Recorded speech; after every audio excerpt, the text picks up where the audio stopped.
ಜನ್ಮ ಭೂಮಿಶ್ಚ ಸ್ವರ್ಗಾದಪಿ ಗರೀಯಸೆ ಅಂತ. ಒಂದು ಜನನಿಗೂ ಸಮಾನವಾದವರು ಯಾರೂ ಇಲ್ಲ ಜಗತ್ತಿನಲ್ಲಿ. ಎರಡನೇದು ಜನ್ಮ ಭೂಮಿಗೆ ಸಮಾನವಾದದ್ದು ಯಾವುದೂ ಇಲ್ಲ ಜಗತ್ತಿನಲ್ಲಿ.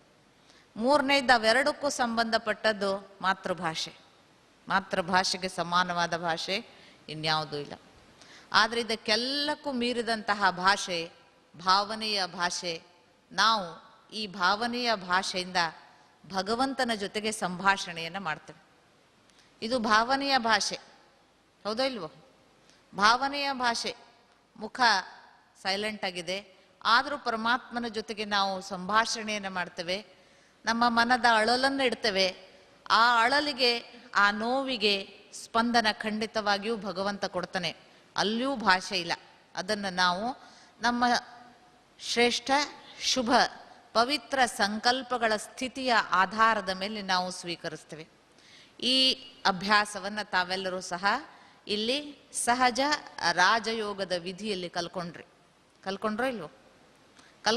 ಪರಮಾತ್ಮನ ಜೊತೆ ಮಾತನಾಡುವುದನ್ನು, ಪರಮಾತ್ಮ ಕೊಡುವಂತಹ ಆದೇಶಗಳನ್ನು ಸ್ವೀಕಾರ ಮಾಡುವುದನ್ನು, ನಮ್ಮ ಮನದ ವಿಚಾರಗಳನ್ನು ಅವನ ಮುಂದೆ ಸ್ಪಷ್ಟ ಮಾಡುವುದನ್ನು ತಾವೆಲ್ಲರೂ ಸಹ ಕಲ್ಕೊಂಡ್ರೋ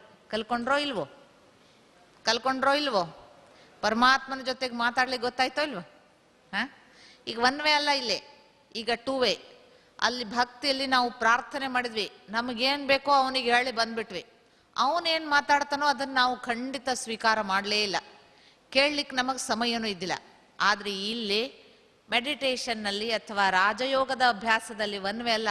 ನಾವು ಏನೋ ಮಂತ್ರಗಳನ್ನು ಹೇಳಿ ಪ್ರಾರ್ಥನೆ ಮಾಡಿ ಭಜನೆ ಮಾಡಿ ಒನ್ ವೇ ಇಟ್ಕೊಂಡು ಬರೋದಲ್ಲ. ಇಲ್ಲಿ ಟೂ ವೇ. ನಾವು ಹೇಳ್ತೇವೆ, ಅವನು ಕೇಳ್ತಾನೆ, ಕೇಳಿ ಅದಕ್ಕೆ ಉತ್ತರವನ್ನು ಕೊಡ್ತಾನೆ. ಆ ಉತ್ತರವನ್ನು ಸ್ವೀಕಾರ ಮಾಡ್ಲಿಕ್ಕೆ ನಮ್ಮ ಸ್ವಚ್ಛ ಬುದ್ಧಿ ಬೇಕು. ನಮ್ದು ಕ್ಲಾರಿಟಿ ಆಫ್ ಮೈಂಡ್, ಕ್ಲೀನ್ಲಿನೆಸ್, ಸ್ವಚ್ಛ ಬುದ್ಧಿ ಬೇಕು ಮತ್ತು ಮಾರ್ಗ ಕ್ಲಿಯರ್ ಆಗಿರಬೇಕು. ಅದಕ್ಕೆ ಅವನ ಜೊತೆಗೆ ಮಾತಾಡ್ಬೇಕಂದ್ರೆ ಒಂದು ಫೋನ್ ನಂಬರ್ ಇದೆ ಅವನಿಗೂ, 0001. ಇದು ಯಾರ ಫೋನ್ ನಂಬರು? ಪರಮಾತ್ಮನ ಫೋನ್ ನಂಬರು. ತಮಗೂ ಗೊತ್ತಿರುವಂತೆ ಮೊದಲು 0 ಹಚ್ಚಿಬಿಟ್ರೆ ಎಲ್ಲ ಲೋಕಲ್ ಕಾಲ್ಸ್ ಕಟ್. ಹೌದಾ? ಲೋಕಲ್ ಕಾಲಿಗೆ ನಾವು ಫೋನ್ ಮಾಡಬೇಕು ಅಂತಂದ್ರೆ ಅಲ್ಲಿ ನಿಮ್ಮ ಬೆಂಗಳೂರೊಳಗಿರಲಿ, ಗುಲ್ಬರ್ಗ ಇರಲಿ, ಬೆಳಗಾಂ ಇರಲಿ, ಯಾವುದೋ ಇರಲಿ ಅಂತೂ ಅಲ್ಲಿ ಲೋಕಲ್ ಯಾರೋ ನೆಂಟರ ಮನೆಗೆ ಮಾಡ್ಬೇಕಂದ್ರೆ ಅಲ್ಲಿ STD ಕೋಡಿಗೆ 0 ಬರಲ್ಲ, ಸೀದಾ ಇರ್ತದೆ. ಹೌದಾ ಇಲ್ಲ? 2 3 4 5 7 ಸೀದಾ ಬಂದ್ಬಿಡುತ್ತೆ ನಂಬರ್. ಸರಿ, ಆ STD ಕೋಡಿಗೆ 0 ಬಂತ, ಲೋಕಲ್ ಕಾಲ್ಸ್ ಕಟ್, STD ಶುರು ಆಗ್ಬಿಡ್ತದೆ. 0836 0839 0872 0 ಬಂದ್ಬಿಡ್ತಲ್ಲಿ. ಒಂದು 0 ಬಂತ, ಲೋಕಲ್ ಕಾಲ್ಸ್ ಕಟ್. ಇನ್ನು ಎರಡನೆಯ 0 ಬಂತು, ಅವಾಗ national calls cut, international calls ಶುರು ಆಗ್ಬಿಡ್ತವೆ. ಈಗ ಲಂಡನ್ಗೆ ಮಾತಾಡ್ಬೇಕು, ಅಮೇರಿಕಾಕ್ಕೆ ಮಾತಾಡ್ಬೇಕು, ಜಪಾನಿಗೆ ಮಾತಾಡ್ಬೇಕು ಅಂತಂದ್ರೆ 2 0 ಬರ್ತವೆ. 0074 0021 00 ಬಂತ, ಅದು ಇಂಟರ್ನ್ಯಾಷನಲ್ ಕಾಲ್ ಅಂತ. ಆದ್ರೆ ಈಗ ಇಂಟರ್ನ್ಯಾಷನಲ್ ಕಾಲು ಅಲ್ಲ ನಮ್ದಿಲ್ಲ ಅವನ ಜೊತೆಗೆ. ಇದೇನಿದು? ಇಂಟರ್ಲೋಕದ ಕಾಲ್ ಇದು. ಈ ಸಾಕಾರ ಲೋಕ, ದೇಹದ ಲೋಕ, ದೇಹದ ಪ್ರಪಂಚ, ದೇಹಧಾರಿಗಳ ಪ್ರಪಂಚದಿಂದಲೂ ನಮ್ಮ ಸಂಕಲ್ಪ, ನಮ್ಮ ಬುದ್ಧಿ ಯೋಗವನ್ನು ಕತ್ತರಿಸಿ ಬಿಡ್ತೀವಿ. ಅದಕ್ಕೆ 3 0 ಅಂದ್ರೇನು? ಒಂದು ಲೋಕಲ್ಲು ಕಟ್ಟಾಯ್ತು, ದೇಹಧಾರಿಗಳ ಸಂಬಂಧ ಕಟ್ಟಾಯ್ತು. ಎರಡನೆಯದ್ದು ದೇಹದ ಪ್ರಪಂಚದ ಸಂಬಂಧ ಕತ್ತರಿಸ್ತಲ್ಲಿ, ಎರಡನೆಯ 0ಕ್ಕೆ. ಮೂರನೆಯ 0 ಅಂದ್ರೆ ಈ ಪೂರ್ಣ ಈ ಸ್ಥೂಲ ಲೋಕ ಏನಿದೆಯೋ ಪಂಚತತ್ವಗಳಿಂದಾದದ್ದು, ಈ ಪಂಚತತ್ವಗಳ ಲೋಕದಿಂದಲೂ ನಾವು ಕತ್ತರಿಸಿಕೊಂಡ್ವಿ ನಮ್ಮ ಬುದ್ಧಿಯ ಯೋಗವನ್ನ. ಇದರಿಂದ ಮೇಲಕ್ಕೆ ಬರ್ತೀವಿ. ಆ ಲೋಕದಲ್ಲಿದ್ದವನು ಅವನೊಬ್ಬನೇ. 1000 ಜನ ಕುತ್ಕೊಂಡಿಲ್ಲಲ್ಲಿ, ಅಲ್ಲ ಅವನೊಬ್ಬನೇ ಕುತ್ಕೊಂಡನೆ. ಅದಕ್ಕೆ ಓನ್ಲಿ 1 ನಂಬರ್, 0001. ಒಬ್ಬನಲ್ಲದೆ ಜಗಕ್ಕೆ ಇಬ್ಬರುಂಟೆ ಮರುಳೆ, ಒಬ್ಬನಲ್ಲದೆ ಜಗಕ್ಕೆ ಇಬ್ಬರುಂಟೆ ಮರುಳೆ, ಒಬ್ಬನಲ್ಲದೆ ಜಗಕ್ಕೆ ಇಬ್ಬರುಂಟೆ ಮರುಳೆ ಅಂತ ಆ ಸತ್ಯವನ್ನ ಅವ್ರು ಹೇಳ್ಬೇಕು ಅಂದ್ರೆ, ಏಕಂ ಸತ್ ವಿಪ್ರಾಹ ಬಹುಧಾ ವದಂತಿ ಅಂತ ಹೇಳ್ಬೇಕು ಅಂತಂದ್ರೆ, ಆ ಸತ್ಯವನ್ನ ಆ ಸಮಯಕ್ಕೂ ಅವ್ರು ಕಂಡುಕೊಂಡಿದ್ರು. ಆದ್ರೆ ಆ ಸತ್ಯವನ್ನ ನಾವು ಸ್ವೀಕಾರ ಮಾಡಲಿಲ್ಲ. ಅನೇಕ ದೇವರನ್ನ ಸೃಷ್ಟಿ ಮಾಡಿದ್ವಿ. ಆ ದೇವರ ಹೆಸರಿನಲ್ಲಿ ಅಶಾಂತಿ ಹಾಗೂ ರಕ್ತಕ್ರಾಂತಿಯ ಅನುಭವವನ್ನು ನಾವು ನೋಡಿದ್ವಿ. ಜಗತ್ತಿನಲ್ಲಿ ಎಷ್ಟು ಯುದ್ಧಗಳು, ಆ ಯುದ್ಧಗಳು ದೇವರ ಹೆಸರಿನಲ್ಲಿ, ಧರ್ಮದ ಹೆಸರಿನಲ್ಲಿ. ಅದಕ್ಕಾಗಿ ಇನ್ನುಳಿದ ಪ್ರಾಣಿಗಳಲ್ಲಿ ಏಕತೆ ಇದೆ, ಆದರೆ ಮಾನವ ಪ್ರಾಣಿಯಲ್ಲಿ ಏಕತೆ ಇಲ್ಲ. ಒಂದೇ ಗಗನವ ಕಾಣುತ್ತ, ಒಂದೇ ನೆಲವನ್ನು ತುಳಿಯುತ್ತ, ಒಂದೇ ಗಾಳಿಯನ್ನುಸಿರುವ ನರ ಜಾತಿಯೊಳಗಿಂತು ಬಂದುದಿ ವೈಷಮ್ಯ ಅಂತ ಪ್ರಶ್ನೆಯನ್ನು ಕೇಳ್ತಾರೆ. ಒಂದೇ ಗಗನವನ್ನ ಕಾಣ್ತಾ ಇದ್ದೇವೆ, ಒಂದೇ ನೆಲವನ್ನ ತುಳಿತಾ ಇದ್ದೇವೆ, ಒಂದೇ ಧಾನ್ಯವನ್ನು ಉಣ್ತಾ ಇದ್ದೇವೆ, ಒಂದೇ ನೀರನ್ನು ಕುಡಿತಾ ಇದ್ದೇವೆ.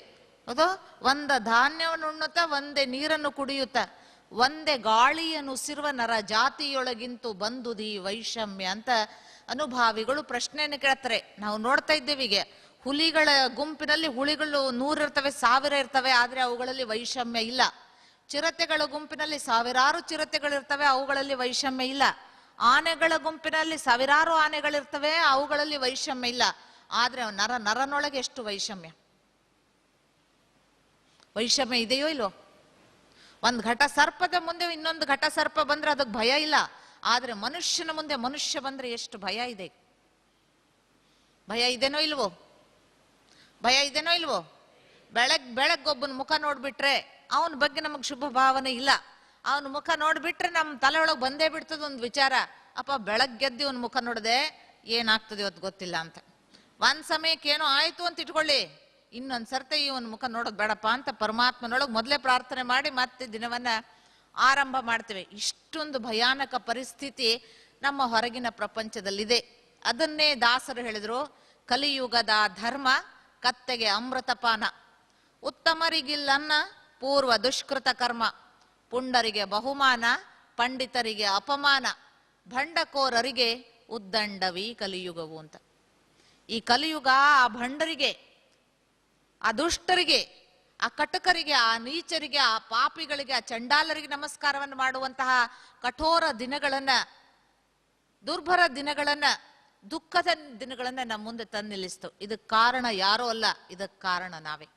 ಈ ಸತ್ಯವನ್ನ ನಾವು ಅರ್ಥ ಮಾಡ್ಕೊಂಡ್ಬಿಟ್ರೆ ಸಾಕು, ನಮ್ಮಲ್ಲಿ ಪರಿವರ್ತನೆ ಪ್ರಾರಂಭವಾಗ್ತದೆ. ಇನ್ನೆರಡನೆಯ ಹಂತದಲ್ಲಿ ಕಲಿಯುಗದ ವರ್ಣನೆಯನ್ನ ಮಾಡ್ತಾರೆ. ಅರೆಬುದ್ಧಿಗೆ ಅಧಿಕಾರ, ಗುರುವಿಗೆ ಧಿಕ್ಕಾರ, ಇಷ್ಟ ಬಂದವರಿಗೆಲ್ಲ ಕಷ್ಟ ಕೊಡುವ ಈ ಕಾಲ, ಅತಿಥಿಗಳಿಗೆ ಉಪವಾಸ, ಮತಿವಂತ ಮಾನವನಿಗೆ ಅಪಹಾಸ್ಯದ ಈ ಕಾಲ. ಯಾವನೋ ಬುದ್ಧಿವಂತನೊಬ್ಬನಿದ್ದಾನೆ, ಒಬ್ಬನ ನೀತಿ ನಿಯತ್ತಿನ ವಿಚಾರಗಳನ್ನು ಹೇಳ್ತಾ ಇದ್ದಾನೆ, ಸತ್ಯದ ಮಾರ್ಗದಲ್ಲಿ ಅವನು ನಡೀತಾ ಇದ್ದಾನೆ ಅಂದ್ರೆ ಅವನನ್ನ ಮೂರ್ಖ ಅಂತ ಪರಿಗಣಿಸ್ತದೆ ಜಗತ್ತು. ತಲೆ ಇಲ್ಲ ಇವನಿಗೆ ಅಂತದೆ ಜಗತ್ತು, ಬುದ್ಧಿ ಇಲ್ಲ ಇವನಿಗೆ ಅಂತದೆ ಜಗತ್ತು, ಇವನು ಕಾಲಕ್ಕೆ ತಕ್ಕಂತೆ ನಡೆಯುವಂತಹ ಒಂದು ವಿವೇಕವನ್ನು ಹೊಂದಿಲ್ಲ ಅಂತದೆ ಜಗತ್ತು. ಇಂತಹ ದುರ್ದಿನಗಳನ್ನ ನಾವು ನೋಡುವಂತಹ ದುರ್ಭಾಗ್ಯ ಈ ಸಮಯದಲ್ಲಿ ನಮ್ಮದಾಗಿದೆ. ಆಗಿದೆಯೋ ಇಲ್ಲೋ? ಇನ್ನು ಮೂರನೆಯ ಹಂತದಲ್ಲಿ ಅವರು ವಿಚಾರಗಳನ್ನು ಇಡ್ತಾರೆ. ಶಿಷ್ಟರನ್ನು ಕೆಳಗಿಟ್ಟು ದುಷ್ಟರನ್ನು ಮೇಲಿಟ್ಟು. ಶಿಷ್ಟರು ಕೆಳಗಿದ್ದಾರೆ. ಈಗ ಯಾರು ಒಳ್ಳೆಯವರೋ ಯಾರು ಸಜ್ಜನರೋ ಅವರಿಗೆ ಬದುಕಲಿಕ್ಕೆ ನಮ್ಮ ಸಮಯ ಕೊಡ್ತಾ ಇಲ್ಲ, ನಮ್ಮ ಜಗತ್ತು ಕೊಡ್ತಾ ಇಲ್ಲ. ಅದಕ್ಕಾಗಿ ಹೇಳ್ತಾರೆ ಒಂದು ಮಾತನ್ನ, right people are placed at the wrong place, right people are at the wrong place and wrong people are at the right place ಅಂತ. ಯಾಕೆ? there are more mental patients outside the mental hospital than inside the mental hospital. There are more criminals outside the jail than inside the jail. Why? Because we are physically ill, mentally nil, and morally not so well, and have made the land a hell. ನಾವೇ ಮಾಡಿದ್ದನ್ನ ಈ ನಾಕವನ್ನ ನರಕವನ್ನಾಗಿ ಮಾಡಿದವರು ನಾವು. ಈ ಸ್ವರ್ಗವನ್ನ ಈ ಪಾತಾಳವನ್ನಾಗಿ ಅಥವಾ ರಸಾತಳವನ್ನಾಗಿ ಮಾಡಿದವರು ನಾವು, ಇನ್ನಾರು ಅಲ್ಲ. ಇದಕ್ಕೆ ಮನುಷ್ಯನ ವ್ಯವಹಾರಗಳು, ಮನುಷ್ಯನ ದೃಷ್ಟಿ, ಮನುಷ್ಯನ ಕರ್ಮ, ಮನುಷ್ಯನ ಕಲುಷಿತ ಸಂಕಲ್ಪಗಳೇ ಕಾರಣ. ಅದಕ್ಕಾಗಿ ಸಂಸ್ಕೃತದಲ್ಲಿ ತಮಗೆಲ್ಲರಿಗೂ ತಿಳಿದಂತೆ ಒಂದು ಸುಭಾಷಿತ, ತಕ್ಷಕಸ್ಯ ವಿಷಂ ದಂತೆ ಮಕ್ಷಿಕಾಯಾಶ್ಚ ಮಸ್ತಕೆ ಅಂತ. ತಕ್ಷಕ ಅಂದ್ರೆ ಹಾವು, ಹಾವಿಗೆ ಹಲ್ಲಿನಲ್ಲಿ ಮಾತ್ರ ವಿಷ.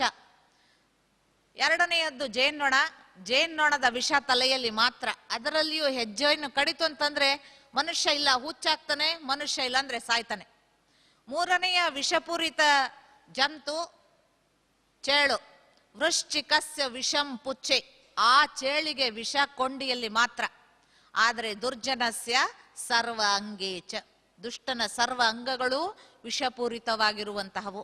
ಅವನು ನೋಡ್ತಾನೆ ಅಂದ್ರೆ ಬಿಲ್ಡಿಂಗ್ ಉದ್ಘಾಟನೆ ಆಗುವ ಮೊದಲೇ ಅದು ಬಿದ್ದೋಗ್ತದೆ. ಹೌದಾ ಇಲ್ವೋ? ಊಟ ಮಾಡುವಾಗ ಯಾವನ ಬಂದೊಂದು ಅಂದ್ರ ಅಯ್ಯೋ ಎಷ್ಟು ತಿಂತೀಯೋ ಅಂತ ಅಂದ್ಬಿಟ್ರೆ ಸಾಕು, ಅವನು ಊಟನೇ ಕಟ್ಟಾಗ್ಬಿಡ್ತದೆ.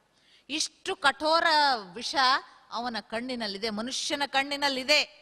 ಅವನು ಮುಚ್ಕೊಂಡು ತಿನ್ಲಿಕ್ಕೆ ಪ್ರಾರಂಭ ಮಾಡ್ತಾನೆ, ದೃಷ್ಟಾತು ಅಂತಾನೆ. ಪ್ರಾಣಿಗಳಿಗೆ ಹಂಗಲ್ಲ, ಪ್ರಾಣಿಗಳು ಹಂಗಲ್ಲ, ಹೊಟ್ಟೆ ತುಂಬತೋ ಶಾಂತಿಯಿಂದ ಮಲ್ಕೊಳ್ತಾನೆ. ಆದ್ರೆ ಮನುಷ್ಯ ಮಲ್ಕೊಳ್ಳಿಕ್ ಆಗಲ್ಲ.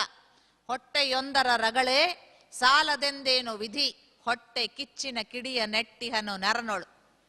ಹೊಟ್ಟೆಯೊಂದರ ರಗಳೆನೆ ಮನುಷ್ಯನಿಗೆ ಸಾಕಾಗಿತ್ತು. ಹೊಟ್ಟೆ ಒಂದಿಲ್ಲ ಅಂತಂದ್ರೆ ಜಗತ್ತಿನಲ್ಲಿ ಸುಖ ಶಾಂತಿ ಇತ್ತು.